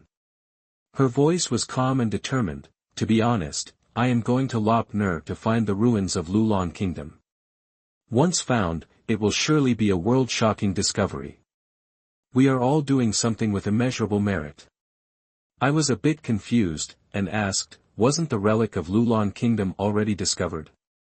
Just a few Buddha towers and broken walls, it couldn't possibly be the center of Lulon Kingdom. It must be somewhere else. Your human skin map probably has over 70% chance of discovering it. If we succeed, both of us could be heroes of the nation. Rebecca Waters looked at Chuck, seeming a bit tempted, and smiled, oh, ha ha ha, this sounds really good, really good. I, on the other hand, was silent. Since graduating from college 3.5 years ago, I had changed several jobs and could say I accomplished nothing. After returning to my hometown, every time people asked me what I was doing, how much I was making, it felt worse than a stab in my heart. I had heard enough of the cold remarks from those around me. This time, partnering up with Chuck was all about doing something big and replanning my life. Now, I have the chance to go to Lop Nur. Although it's dangerous, it could also be my chance to turn things around, I thought to myself. At that moment, I decided to seize this opportunity and give it a try no matter what. Life is all about taking risks to gain rewards. A chance to earn 200,000 yuan is right in front of me, and it's not even illegal.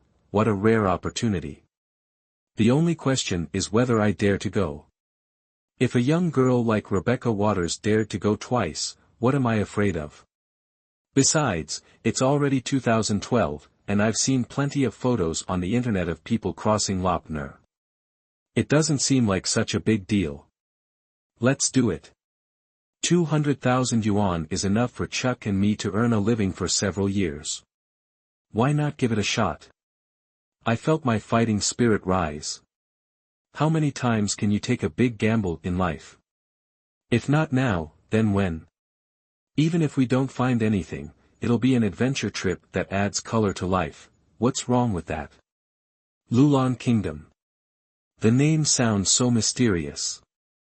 Back in the day, was one of the 36 kingdoms of the western regions, located at a key position and played an extremely important role on the ancient Silk Road.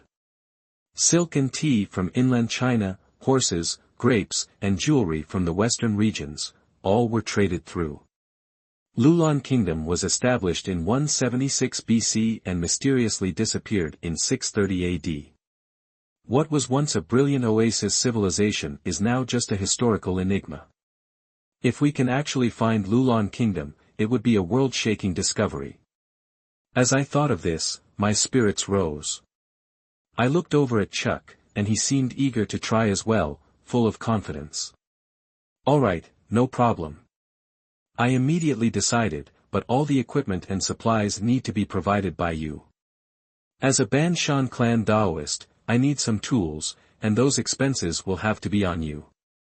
No worries, it's just Lop Nur, right? Fat Lord here has been ready for a while. Chuck thumped his chest and said, back in the day, I worked in the oil fields in Xinjiang. It's no big deal. You worked in the oil fields in Xinjiang? Rebecca Waters looked surprised. Yes, I was a bodyguard for someone important, and we went to Xinjiang. Chuck chuckled, a bit embarrassed.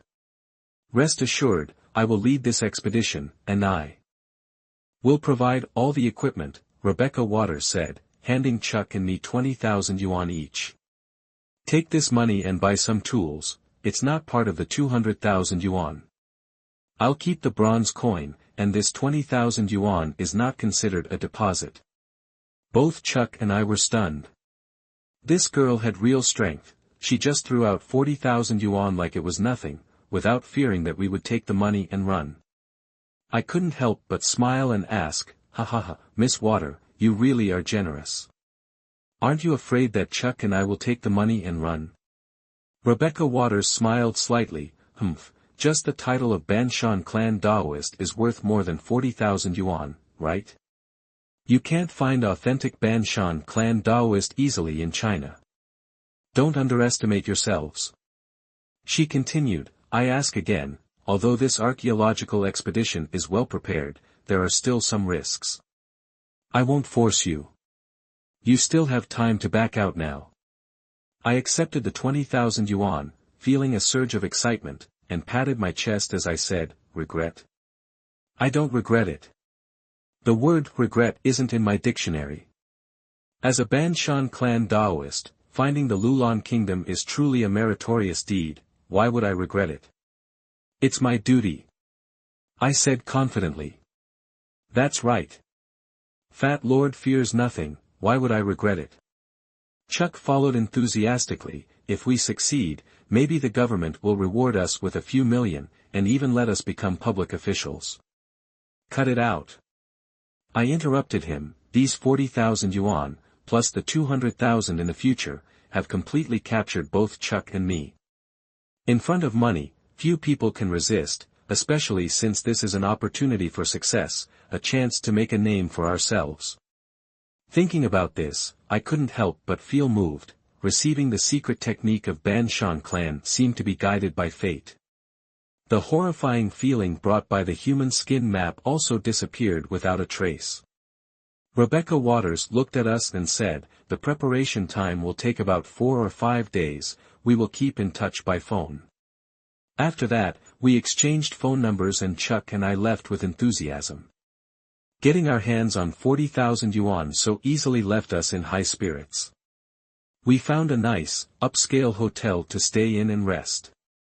Just then, Chuck suddenly lifted my shirt, looked at the skin map on my abdomen, and laughed excitedly, William Parker, look at the beauty on your belly, perfectly integrated into your body.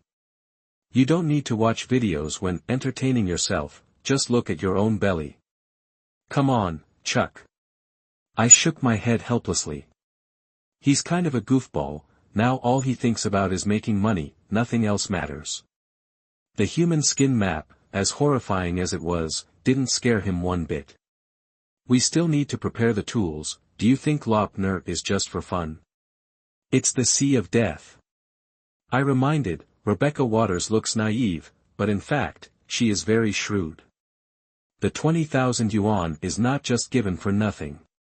Chuck was quite puzzled, why do we still need to buy tools? I sighed, of course, we need to be well prepared. The environment of Lop Nur is complex, we can't be careless. Tools, equipment, supplies, we can't lack any of them. Isn't that girl providing the equipment? Chuck asked in confusion. That's just ordinary equipment. Don't forget, we're going to explore Lulan. The buried ancient kingdom of Lulan. This is actually not much different from tomb raiding, it's just that these artifacts have to be handed over to the state. I said seriously, do you know where Lulan is? It existed for more than 800 years, surely it has many extremely evil zombies. We must be fully prepared. Thinking of the experience in the Fox Cave last time, I realized that there are many things in this world that cannot be explained scientifically. Also, the talisman left by the Banshan clan predecessors was really useful, it saved my life.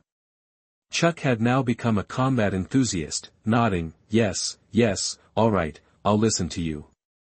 Hey, to be honest, I'm really looking forward to fighting zombies. I didn't get enough last time. Next, Chuck and I started purchasing some of the peculiar items mentioned in the 9 secrets of the Banshan clan. For the simple items, we bought them ourselves, for the complex ones, we made a list and handed it over to Rebecca Waters, letting her arrange for someone to buy them. After all, she runs such a big business in Panjiayuan, and her connections are far-reaching, much more efficient than Chuck and me. 4 days later, everything had been purchased. I checked the list and found that, besides the items from the Banshan clan predecessor such as the protective amulets, there was a pile of other items like cinnabar, arsenic, ink, glutinous rice, candles, charcoal, shadow claws, ice knife, chicken blood egg, fire striker, water gun, smoke bombs, sticky bean buns, etc. As for the other equipment, it would be distributed once we entered the desert since some things couldn't be exposed too early. This is the capital, a beautiful place, but all these miscellaneous items together cost over 10,000 yuan. The better the equipment, the higher the chance of survival, so this money was worth spending. At 9 a.m., Chuck and I arrived at the hotel lobby right on time. Everyone inside was already there, and Chuck looked around, smiling. There were over 10 people, all looking serious, like a gang getting ready for a big job. Wow! Look at this, so many people. Surely we'll make a lot of noise. Chuck said excitedly. I nodded, filled with anticipation. Facing the upcoming adventure, we were ready. This time, we're definitely going to make it big. I said excitedly, quickly pulling Chuck's collar. This guy always speaks too fast, no wonder he's good at martial arts, the bodyguard job wasn't for nothing. Then, I saw Rebecca Waters approaching, and I lowered my voice to ask, Waters, can we go now? Who are these people? The others were sitting in the lobby drinking tea, the atmosphere seemed very relaxed. Rebecca Waters pursed her red lips and pointed at a strange man in a black suit standing nearby. That's Professor Leonard from my university. He has a deep understanding of ancient characters and has also worked in archaeology. He has a particular interest in the culture of the western regions. My heart trembled. This person looks a bit strange, he doesn't look like a university professor at all. Professor Leonard was about 30 years old, his skin was fair, and his handsome appearance made people feel slightly uncomfortable.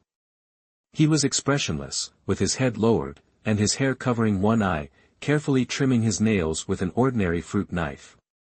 Huh, are you kidding me? This guy is really a university professor?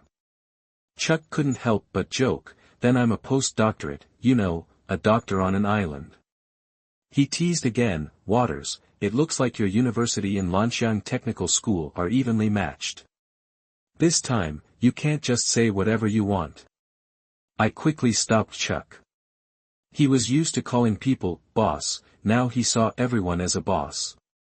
After all, Miss Water was providing the equipment and payment this time, she was also kind of our boss. Calm down, Waters is truly a real person who doesn't show off, and those who show off aren't real. This time, we really get to witness it. I remarked. Rebecca Waters glanced at us, seemingly unbothered by Chuck's teasing. Professor Leonard raised his head at that moment, seemingly glanced at Chuck and me for a second before looking away again. Rebecca Waters explained, don't call me Miss Water all the time, you graduated 3 years before me, so you're technically my seniors. Just call me Jiang. As for the rest, they have been working for my family for many years, and they are trustworthy. Oh. Chuck and I were both taken aback. It seemed that this expedition was not an ordinary one, there was a deeper background behind it.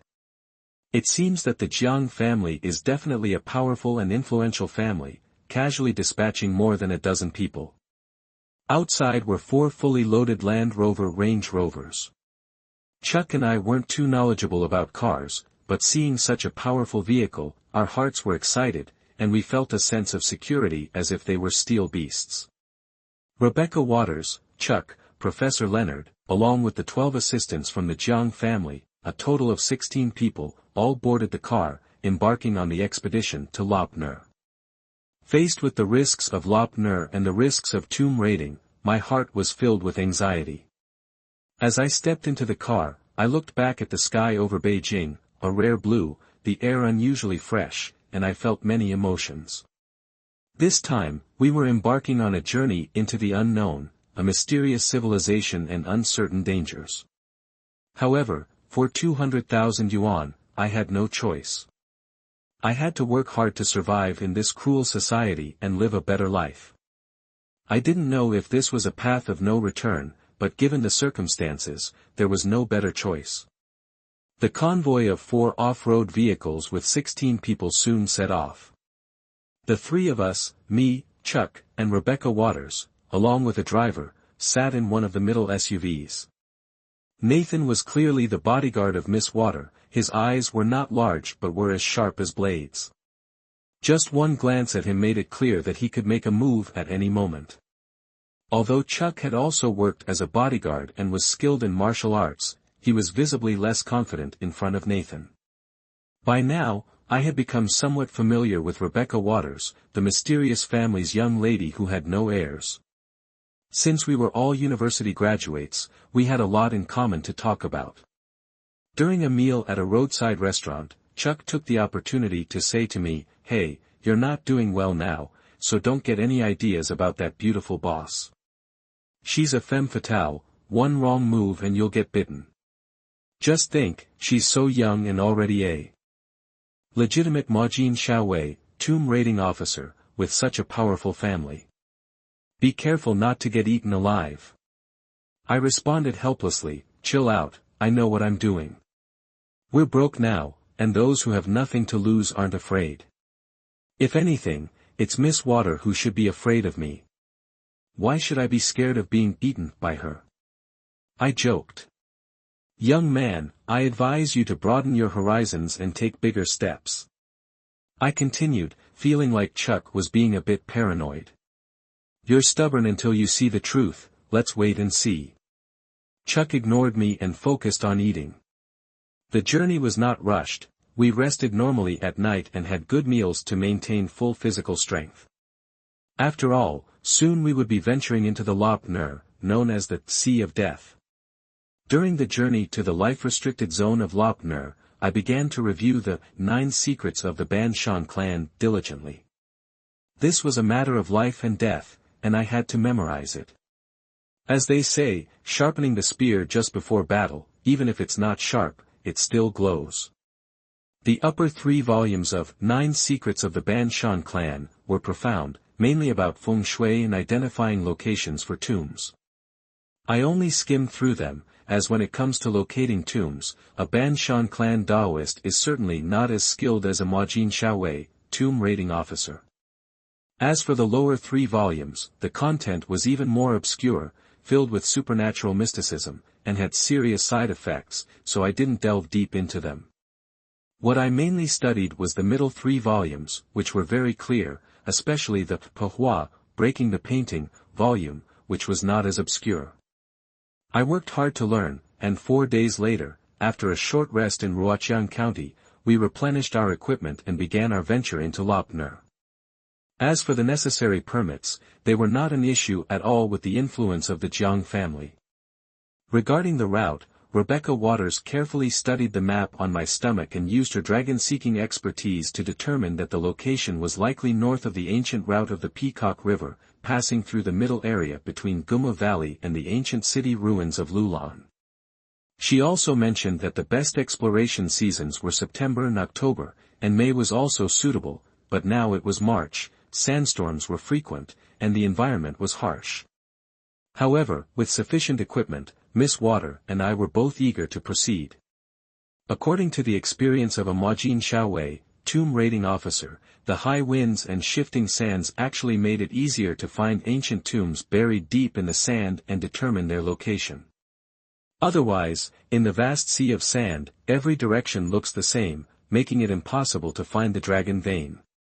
I and Chuck were both excited as we entered the desert. Chuck boasted as we walked, "I once worked on an oil field in Xinjiang, followed a boss to Urumqi, but left after just 1 day. This is the first time I've seen a desert." The sunlight filtered through the desert, with a radiant sunrise reflecting on our faces. Despite the harsh environment, the sense of anticipation in our hearts was incredibly strong and exhilarating. We were about to face an unknown world, an unknown civilization, and an unknown adventure. All of this was thrilling. The boundless sea of sand shimmered in golden light, like a painting, conveying the grandeur that nature holds after eons of change. Such a sight can only be truly understood when experienced in person. A surge of pride filled my chest, and I could hardly resist the urge to recite a poem. But when I saw Rebecca Waters's calm demeanor, I held back. This university student really was a mystery. Was she truly here to seek out the lost civilization of Lulon? My thoughts wandered aimlessly, but I couldn't make sense of it. Hello, listeners, I am Sangzi. Thank you for listening to my broadcast of Ghost Tomb Lantern. There are many strange creatures in the story, and if you'd like to see pictures of them, you can search for the WeChat public account Sangzi Tells Stories for more story content and to interact with me closely. I'll be waiting there. Rebecca Waters turned her head slightly, her skin a fair pinkish hue, and her nose just a bit pointed. I couldn't help but think, could she be a descendant of a Lulon beauty? But those thoughts were fleeting.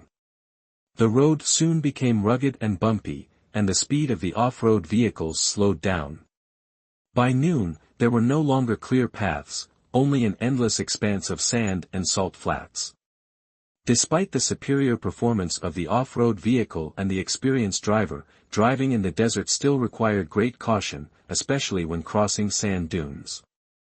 Maintaining the right speed was crucial. Too fast and the car would leap, too slow and it could get stuck.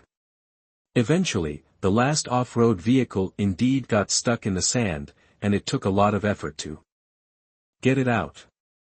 Around us came a howling sound like that of evil spirits. The sandstorm had arrived. Billowing yellow sand filled the sky like thousands of writhing yellow dragons, plunging everything into darkness. The wind howled, and visibility dropped to less than 5 meters.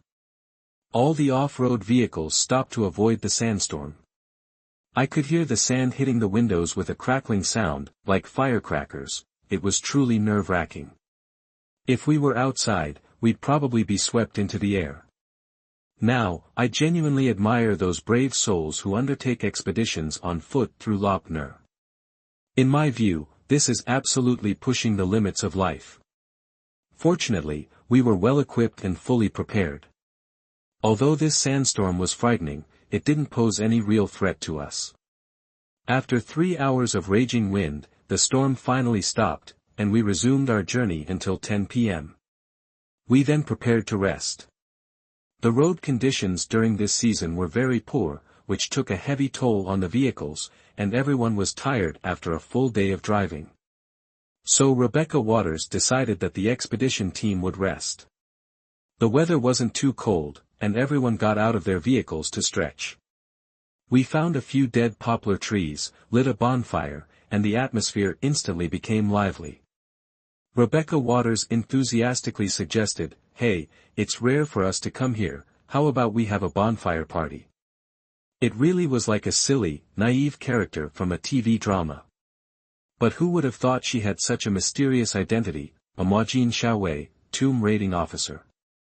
After all, she was just a university student in her early 20s, bright and cheerful. Though everyone was tired, nobody felt sleepy, so a few people echoed her suggestion, "Sounds good, let's do it." It was clear that Rebecca Waters had quite some authority here. I chuckled inwardly, sure, let's party if they want to, but really, having a bonfire party out here? Silly but adorable. I thought to myself, though I didn't dare say it aloud. This beautiful Waters truly had a creative idea. Holding a bonfire party in Lop Nur was surely a first. Singing the song of life in this death zone, impressive. You're good with words. Rebecca Waters smiled and replied, "Then why don't you sing a song or perform something first?" "I need some time to prepare, how about you sing first, Miss Waters?" I declined. People around us started cheering, "Sing one, sing one." "Alright, I'll sing a song called, Crossing the World's Rivers, it's in Uyghur." Rebecca Waters didn't hesitate. I specifically learned this song during college. It's the theme song of Seven Swords. I hope we can soon find the ancient kingdom of Lulan and return home. Rebecca Waters smiled and started singing a cappella. Her voice was clear and ethereal, and in this cool desert, it felt like her voice cleansed the soul. However, since it was in Uyghur, no one could understand the lyrics. Chuck clapped and shouted, Boss Waters, this song is so beautiful. What's the meaning of the lyrics? We can't understand it, explain it to us. The lyrics are beautiful, like poetry. I'll read them out for everyone. Rebecca Waters gently flicked her hair, which cascaded like a waterfall. Her graceful neck shone a pale glow under the moonlight, making her look like a goddess. She softly recited, all things flow like rivers, their destinations are the source, ascending in valleys, descending on peaks, the wisdom of life is written in the sand, everything arises from struggle, eternal fire comforts your damp soul, when you put down the sword in your heart. With her singing, it seemed like the entire desert lit up with her voice, full of hope and dreams. Although we couldn't understand the lyrics, the emotion and sentiment touched me and everyone around. To become an empty boat, crossing the world's rivers. Rebecca Waters finished reciting the lyrics, her eyes shining with hope, and she continued, everyone has worked hard this time, but I believe that we will definitely succeed. The secret of the ancient kingdom of Lulan will surely be revealed by us. Now, who will perform next? She asked. I was preparing to demonstrate some Ban Shan clan techniques, such as lighting Fu Lu talismans, to show everyone my abilities. However, unexpectedly, Chuck suddenly shouted and rushed forward, I'll do it, I'll do it. Chuck was proud and felt that Rebecca Waters had been a bit indifferent towards him throughout the journey, often talking to me instead. This made him feel slighted, so he eagerly stepped forward to volunteer. Ladies and gentlemen. I am Charlie Tucker. Chuck waved his hand at everyone and continued, as the saying goes, all men are brothers within the 4 seas. Today, it must be fate that we meet in this no man's land. I am a rough man, not good at singing or dancing, but I will perform a set of martial arts for everyone. If you think it's worth watching, please give me a round of applause. Stay away, or I might accidentally put out the bonfire with my moves. Chuck rolled up his sleeves, raised his legs, and made sure everything was in place. He hopped 3 times towards the distance. Despite his chubby figure, he moved quite nimbly. The people around him were quite intrigued by his body shape and performance, even Nathan, with his sharp eyes and formidable demeanor, nodded his head. Only Professor Leonard, in his black suit, remained expressionless. Now, I'll demonstrate an authentic set of Bajiquan. Chuck announced confidently. Ouch, ouch, ouch. Just as he started, Chuck suddenly fell to the ground, screaming like a pig being slaughtered. Everyone burst into laughter, thinking Chuck was definitely a graduate of a drama school, with amazing acting skills. I felt both angry and amused. What an unreliable guy, what a disgrace. You said you'd do a martial arts performance, but now you're just screaming. I shouted, annoyed. Chuck, are you crazy? Stop acting and get on with the performance. I urged. Rebecca Waters was laughing, her whole body shaking. The whole scene was full of joy. Although Chuck made a fool of himself, he also made everyone relax, and the laughter echoed in the desert night. This fat brother is really something, I think he'd make a great actor, I couldn't help but joke. Ow, ow, ow. Chuck continued to roll on the ground, screaming. Suddenly, a driver from the Waters family also fell to the ground, crying loudly, twisting and writhing in agony, his voice heartbreaking and eerie. In the darkness of the desert, the atmosphere suddenly became terrifying. Everyone was stunned, a sense of unease filling their hearts. We quickly realized that this was not some kind of performance but an attack of some sort. Quick! Everyone be careful! I shouted, my heart racing as I looked around, trying to identify any threats. The desert air seemed to freeze, tension thick in the air. Rebecca Waters's face also turned serious as she quickly instructed everyone, "Stay alert, don't let yourself get distracted." I noticed the surrounding light gradually dimming. Just after the sandstorm had stopped, I could hear a deep growling sound, like the wind howling from a distance. Instantly, everyone realized that this could be the greatest danger we faced on this journey.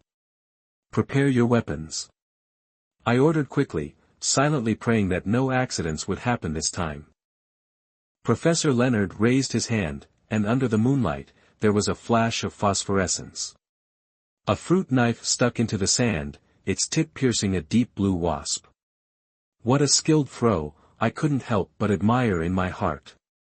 Professor Leonard's expertise was extraordinary. He nailed the wasp from 5 meters away, and it wasn't even with a specially made throwing knife, just a regular fruit knife. It takes at least 3 years of practice to reach that level. At that moment, Chuck finally came to his senses, furious. "Damn that wasp. How dare you sting me, your master? I'll stomp you to death." With one stomp, he crushed the deep blue wasp flat. After another 2 minutes, the driver stopped yelling and slowly calmed down. Becky, staring at the wasp's remains on the ground, said with surprise, "That's a desert hornet, also known as the spider wasp. They're usually found in Southeast Asia and parts of the Americas. I didn't expect to see one here in Lopner.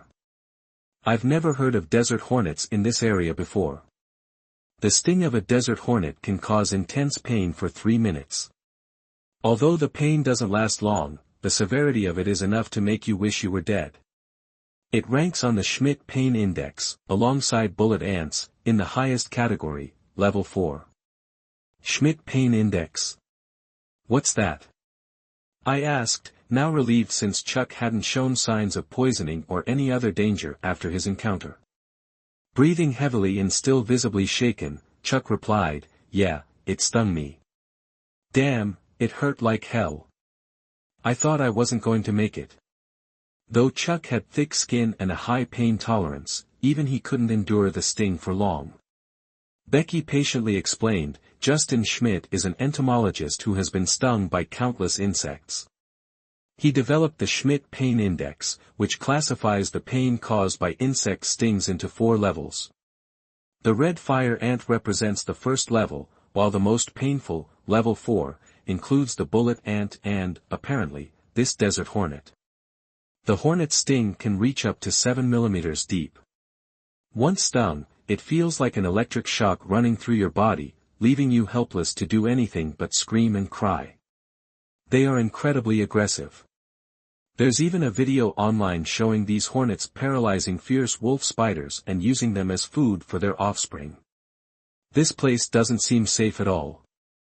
Let's keep moving before we run into any more of these creatures," Becky suggested. We all agreed, none of us wanted to experience that kind of pain again. To prevent the strong winds from blowing everything away, and fortunately, it wasn't too cold at night during this season. The sleeping bags were high-quality camel wool, offering excellent warmth. They were so cozy, each one costing several thousand. As I lay in my sleeping bag, I couldn't help but think, man, it's good to have money. For safety, and to prevent potential threats like snakes and insects, we took turns keeping watch. Thankfully, there were enough of us. We had 16 people split into 8 groups, so each group only had to be on duty for 1 hour. Becky, being the leader, took the first watch herself, even though she was clearly exhausted. Others tried to dissuade her, but she wouldn't listen, a truly stubborn girl. The night passed without incident. Early the next morning, we set off again. The day went relatively smoothly, and before we knew it, we were approaching the Peacock River Valley. In other words, we were getting very close to our initial target. At this point, the GPS, car phones, and even satellite phones had all stopped working. It was as if we were a small boat lost at sea, drifting into the heart of the desert. Becky lifted my shirt again to check the human skin map on my stomach. The general area should be about 100 kilometers ahead, she said, but whether we find it or not will depend on our luck. The sandstorm is getting worse. I teased, hey, beautiful, stop looking, okay? My belly is free to look at, but isn't it a bit unfair? How about we switch? Unfazed, Becky pouted and ignored me. It was already around 3 p.m., and the heat was unbearable. The off-road vehicles were moving slowly as the sand grew softer, making it hard to gain speed. On the horizon, we saw clouds shaped like a dragon's tail, indicating a strong wind might be coming. Sitting in the front passenger seat, Becky looked up at the sky, her brow furrowed. She grabbed the walkie-talkie and said, "Drivers, be extra careful. The conditions are becoming more dangerous." "Yes, ma'am," the other 3 drivers responded immediately. They were all completely obedient to Becky's orders. Suddenly, the first off-road vehicle started to sink, with half of its tire already swallowed by quicksand. "Turn left," Becky shouted. Luckily, the driver was experienced. With a quick turn of the wheel, he managed to swerve out of the quicksand's edge. The 2 vehicles behind also spotted the danger and quickly changed course. By now, the first vehicle had already sunk 3/4 into the sand. "Chen, cut the engine," Becky commanded, her expression serious. She knew that quicksand was one of the most dangerous elements in Lopner. Many who disappeared here were never seen again, and it was likely due to quicksand. It wasn't common in Lopner, but when it appeared, it was deadly. Soon, the vehicle's engine was turned off, and the sinking slowed, but it didn't stop. Nate quickly threw out the sleeping bags. "Red, get ready. We need to lay down a few big mats. Old Chen, open the windows and get ready to escape," Becky commanded loudly. Her subordinates were well trained. Despite the urgency of the situation, they acted quickly. Suddenly, 2 grappling hooks shot out, latching onto the rear bumper of the vehicle. The other end was secured to the tow hitch of another off-road vehicle. The distance was dangerously close, but they had no other choice. At this moment, the tires of the off-road vehicle were completely submerged in the quicksand. Meanwhile, 6 sleeping bags and 3 air cushions had already been laid on the surface of the quicksand, providing temporary support. The 4 people inside the vehicle grasped the grappling hook chains, stepping onto the air cushions and sleeping bags, and climbed out one by one. Their faces were pale, clearly terrified, but they had been rescued in time, avoiding a life-threatening situation. Another off-road vehicle revved its engine, attempting to pull the trapped Land Rover out. Unfortunately, the Land Rover didn't budge, not showing any signs of movement. Suddenly, with a loud rumble, the lead off-road vehicle began to sink rapidly, falling into the quicksand pit as well. "Damn it! Why are there so many traps here?" I couldn't help but curse. This quicksand wasn't the dry kind, but the most dangerous type, a mix of water and mud, similar to swampy marshlands. Becky immediately gave another order, "Car 7, open the windows and escape." Nate quickly grabbed 3 carbon smoke bombs from the large package, swinging his arm to hook them onto the vehicle's front. Professor Leonard threw out 3 more grappling hooks, grabbing the sleeping bags and air cushions from earlier, and flung them onto the quicksand. The entire process took less than a minute. By then, the first off-road vehicle had already sunk entirely, while the second vehicle was halfway submerged, and sinking faster. Thankfully, the chain and air cushion bridge had been set up, and the people inside managed to climb out, though visibly shaken. When the last one, Gloria Lee, came out, the air cushion bridge began to deflate. He wobbled, stepping into the quicksand trap, sinking up to his knees, and screamed in terror. Gloria Lee grabbed the iron chain of the grappling hook, but even with the effort of 5 strong men pulling, they couldn't lift him out. Becky shouted, "Don't pull too hard. Go slower, or you'll break his leg."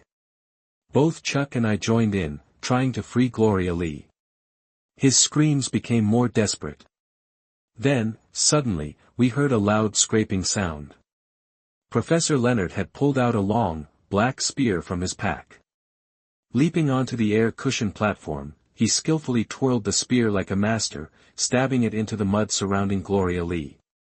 The quicksand, thick like honey, splattered as he pierced it with the spear, reducing the pressure.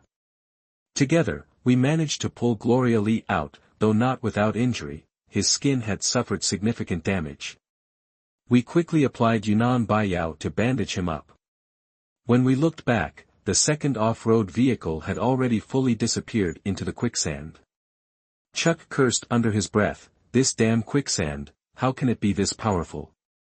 It took the coordinated efforts of everyone, without any delays, to avoid casualties. But both of the Land Rovers were now lost to the quicksand.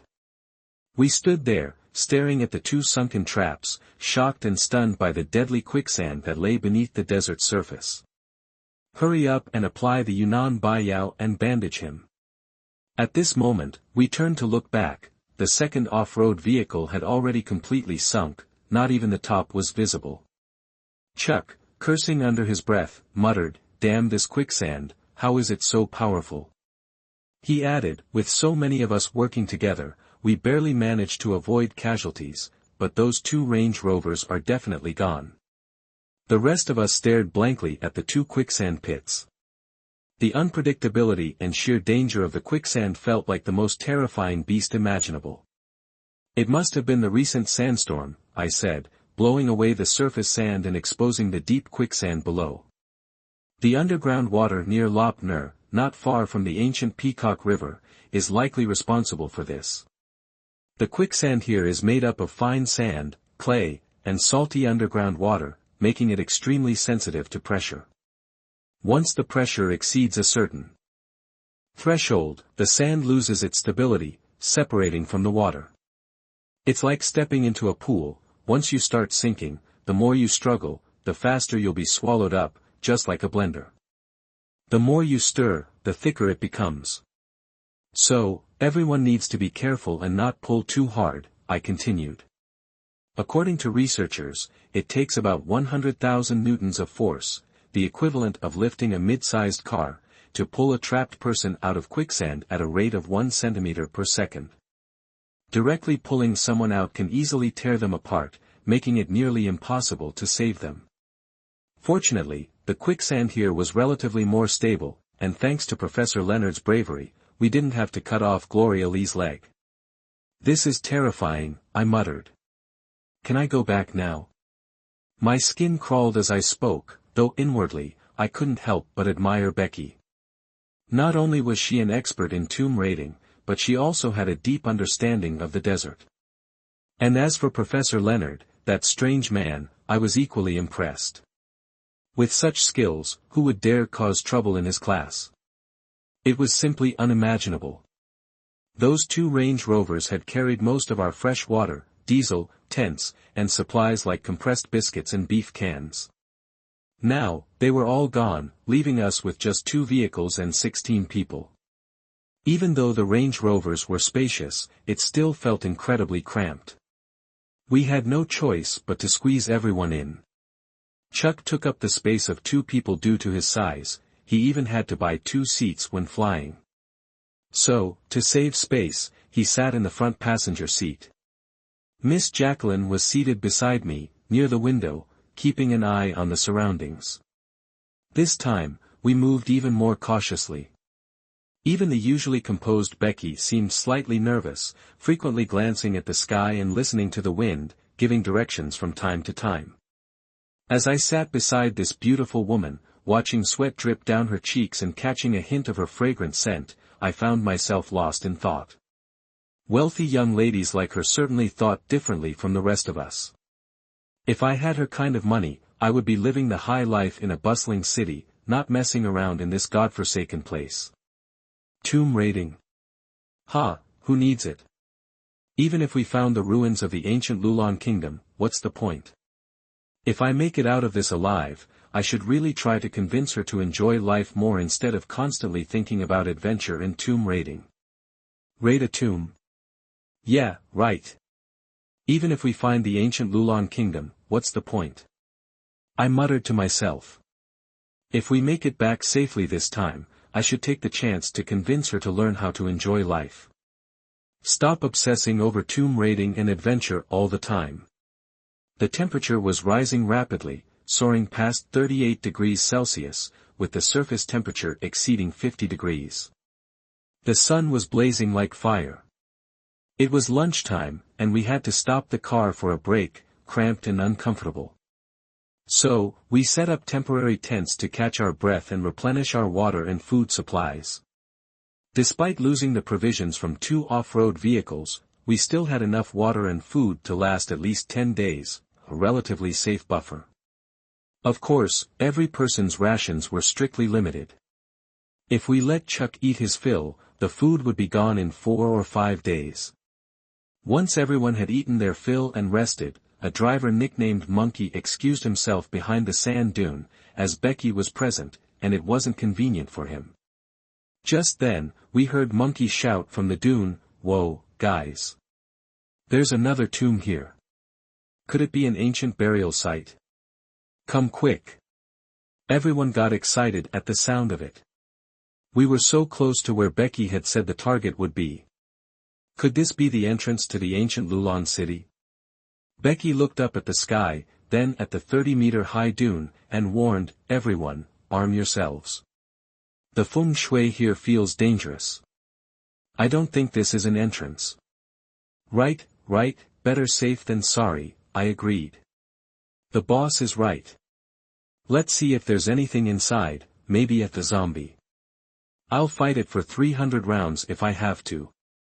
Chuck, still a bit embarrassed from being stung by the desert hornet last time, volunteered enthusiastically this time. He grabbed his collapsible spade and rushed ahead.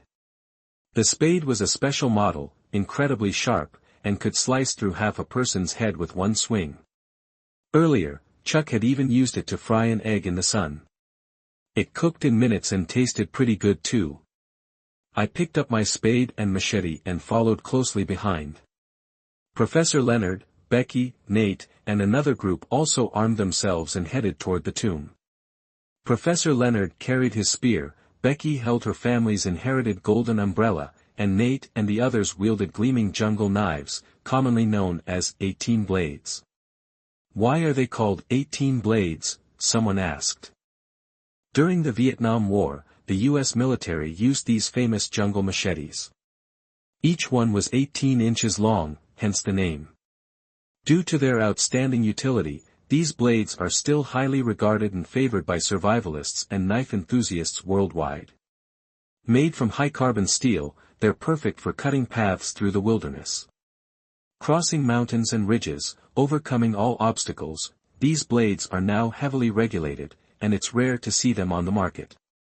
Jiang Jia brought out so many at once, which shows the family must have some serious connections. Right now, I only hope we find the ruins of the ancient Lulon kingdom soon, collect our money, and get out of here. Looking at those gleaming blades makes me uneasy. Except for Gloria Lee, who had an injured leg and couldn't stay behind to guard the camp, the 15 of us quickly reached the back of the sand dune. Sure enough, about 3 meters above the ground, there was a flat, narrow hole. From one glance, it was clear it had been man-made, with stones and dry poplar wood scattered around, making the area look a bit messy. The dune was solid, hard earth and sand, not easy to collapse. Becky furrowed her brow after inspecting the hole. "Something about this cave doesn't feel right," she said. "Don't worry, miss," said a young man named Dao Zi, volunteering to check it out. He switched on his flashlight and shone it inside, calling out, "It's pitch black, nothing much in here." After that, he tossed in a few dry pieces of wood with a loud thud. Chuck shook his head, mumbling, "Why is this wood black? Could it be ebony? If so, it's worth a fortune." But wait, this is the desert. How could there be ebony here? Dao Zi, strong and determined, continued tossing wood aside, saying, "Let me clear this up first and see if there's any treasure inside." Suddenly, Dao Zi let out a blood-curdling scream and fell out of the cave entrance, his entire body turning pitch black. His eyes were wide open in a deathly stare. The transformation happened so suddenly that none of us could have anticipated it. In mere seconds, a living person had turned black and became a corpse. Becky shouted, "Fall back." No one knew what had just happened. The scene was horrifying. The hairs on my body stood on end, and goosebumps covered my skin. Dao Zi's body quickly shriveled up, leaving behind a black, leathery shell. Cracks began to form on his skin, and from within, large black ants began to pour out. These ants were 5 to 6 times the size of regular ants, about 3 or 4 centimeters long, with bulging green eyes, and their entire bodies were pitch black. The ants flowed out like a fountain. Chuck and the others quickly grabbed their folding shovels and jungle knives, frantically chopping and smashing the ants. Many of the ants were killed, their black venom splattering, causing the sand to emit wisps of black smoke. Clearly, these ants had toxic venom. Dao Zi's clothes had long been corroded, and his flesh had been eaten away. At this moment, Professor Leonard remained expressionless but spoke in an eerie tone, "Zombie ants. Everyone, run now, or none of us will survive." His words sent chills down our spines. From above the cave and the nearby fallen poplar wood, more of these black zombie ants began to pour out, forming a black tide. The swarm of zombie ants surged forward like a tide, and Becky shouted, "Retreat, get back to the car." The group was still in shock and mourning over Dao Zi's tragic death, but the overwhelming black mass of ants rushing toward them snapped them out of it. Even though they were well trained, fear overtook them as they started sprinting for their lives. Chuck and I definitely didn't want to die either. Against these thousands of zombie ants, even 15 elephants would be devoured. Jungle knives were useless. Everyone fled in a panic, running faster than rabbits. Finally, we made it to the cars. But then, not just from the tomb, but from all directions, the ground began to ripple like waves, with small holes appearing everywhere. Swarms of zombie ants poured out, swarming toward our 2 SUVs. In no time, the black swarm covered the vehicles. The sound of ants hitting the windows was like rain or even hail, making our skin crawl. "Go, go," shouted Becky. Although usually calm, she was clearly terrified. Her fear of dense clusters was showing as her face paled. The driver stomped on the gas pedal, but the sheer number of ants on the windshield made it impossible to see. The driver pressed forward blindly, and after racing for a few kilometers, they managed to shake off most of the swarm. But the worst possible thing happened, they got stuck in a sand pit. The zombie ants' acidic secretions had already started to corrode the car windows, making the glass thinner and thinner. The sound of their heads tapping on the windows grew louder and more ominous. Everyone knew that if these giant ants broke through, no one would survive. Becky said, "Nate, don't hold back, use the ultimate weapon." A click was heard as the trunk opened from inside the car. It turned out the vehicle had been modified.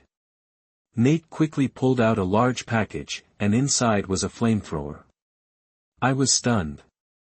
What kind of family is this Jiang Jia? Chuck and I stood there, dumbfounded. Flamethrowers, originating from ancient Greek fire in the 7th century, were once used by the Byzantines in naval battles against the Arabs. Later, in World War II, flamethrowers were widely used, notably by the Chinese Expeditionary Force and the U.S. in the Pacific Islands against the Japanese. This was not something just anyone could get their hands on. The Jiang family must have some deep connections. This ultimate weapon, originally prepared to deal with something far worse, was now our only hope against the zombie ants. The flamethrower roared to life, spitting streams of crimson fire, creating a sea of flames in front of us. Many of the ants around the car were instantly incinerated, falling off the vehicle as their bodies turned to ash.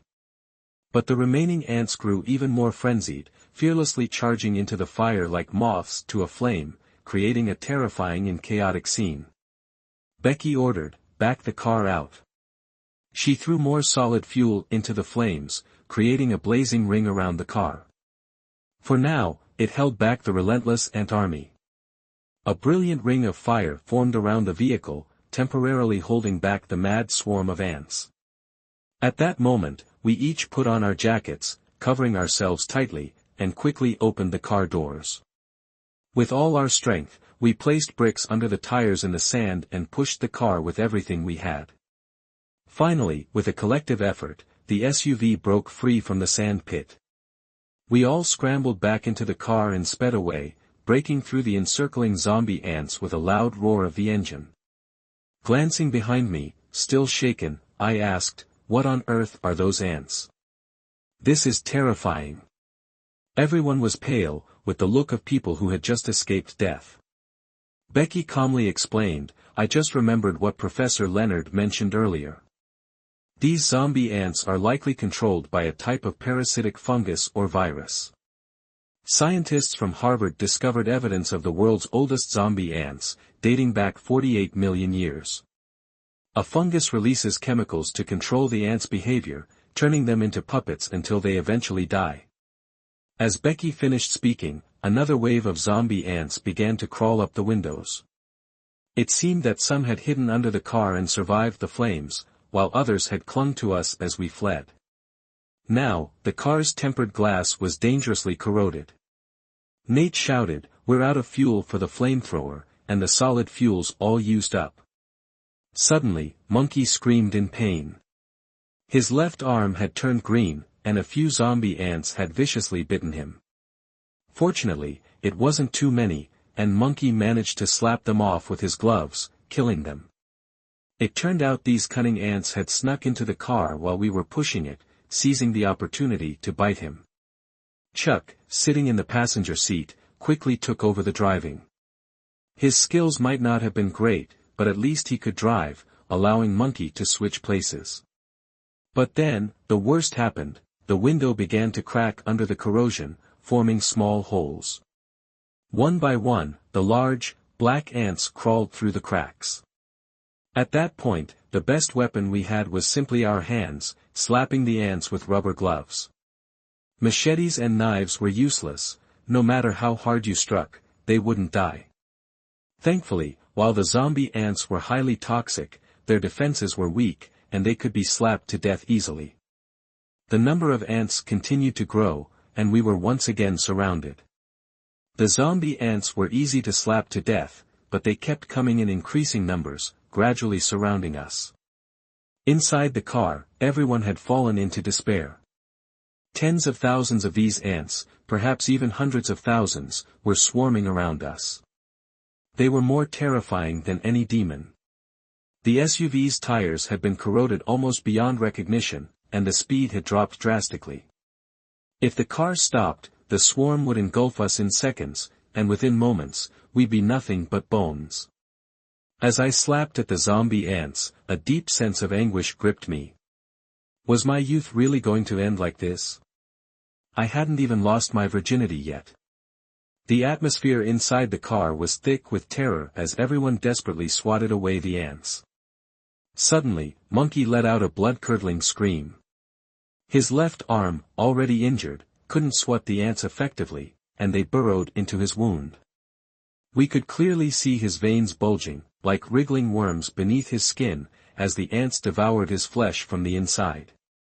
In just seconds, he turned into a cold, blackened corpse, his face twisted in agony, and still writhing in his eyes, ears, and mouth. It was an unspeakable horror. None of us had ever witnessed anything like this before. Fear gripped us all, but there was no choice but to fight for our lives. The ants' mandibles were razor-sharp, and they secreted venom that made them incredibly fast and difficult to fend off. Many of our jackets had been corroded by the acid, exposing our skin. "Damn these zombie ants!" Chuck shouted, slapping at his chest where several large ants had latched on. "I haven't lived long enough yet.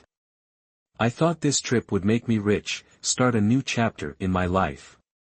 But now, I'm being eaten alive by these ants before I've even seen any treasure." He shouted out, cursing and lamenting his lost dreams, even calling out to his unspoken crush, Swallow, as he slapped at the ants in a panic. Despite his usual fearless attitude, Chuck was visibly shaken.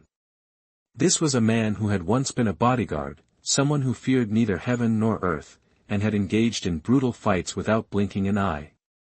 Yet, now, even he was terrified of these grotesque zombie ants. Suddenly, I noticed something strange. While the others were surrounded by swarms of ants, there were only a dozen or so on me. Could the ants be afraid of me? An idea flashed in my mind, recalling what I had read in the ancient texts of the mountain-moving sect. The texts recorded methods for dealing with strange undead creatures, including snakes, insects, rats, and ants that often accompanied zombies in ancient tombs. It was said that these zombie ants might be controlled by undead fungi or viruses. The texts also mentioned remedies, cinnabar for detoxification, to prevent decay, and to repel evil and pests, along with realgar to calm pain and kill insects. It all made sense now. The cinnabar and realgar, known for their abilities to kill insects and eliminate fungi, along with peachwood to repel snakes, insects, rats, and ants, were supposed to be combined for optimal effectiveness. In that moment, it felt like I had grabbed onto a lifeline while drowning. Of course. I had prepared all these materials based on the ancient mountain-moving sect texts, yet in the face of real danger, I had completely forgotten about them. Immediately, I reached into my bag and pulled out a handful of cinnabar and realgar, smearing it all over my body. The effect was miraculous. As soon as the realgar touched the zombie ants, they fell to the ground, writhing like deflated balloons, completely losing their ability to move. At that point, Becky was covered in zombie ants on her neck, chest, and arms. The acid from their bites had already corroded her jacket, and they were attacking her wildly. If just one of those mandibles broke through her skin and burrowed inside, it would surely be fatal.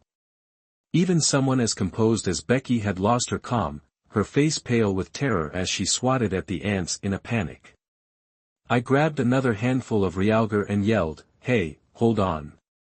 Smearing it across her head, face, and chest, I felt the unexpected softness and elasticity of her skin beneath my hands. My mind momentarily wandered, but I quickly refocused. The moment the realgar touched the ants, they dropped to the ground, as if poisoned. "Chuck! Use this to wipe the zombie ants off your body," I shouted, tossing a large handful of cinnabar and realgar around. I covered myself from head to toe, swinging my arms and scattering the powder, while the zombie ants fell from my body.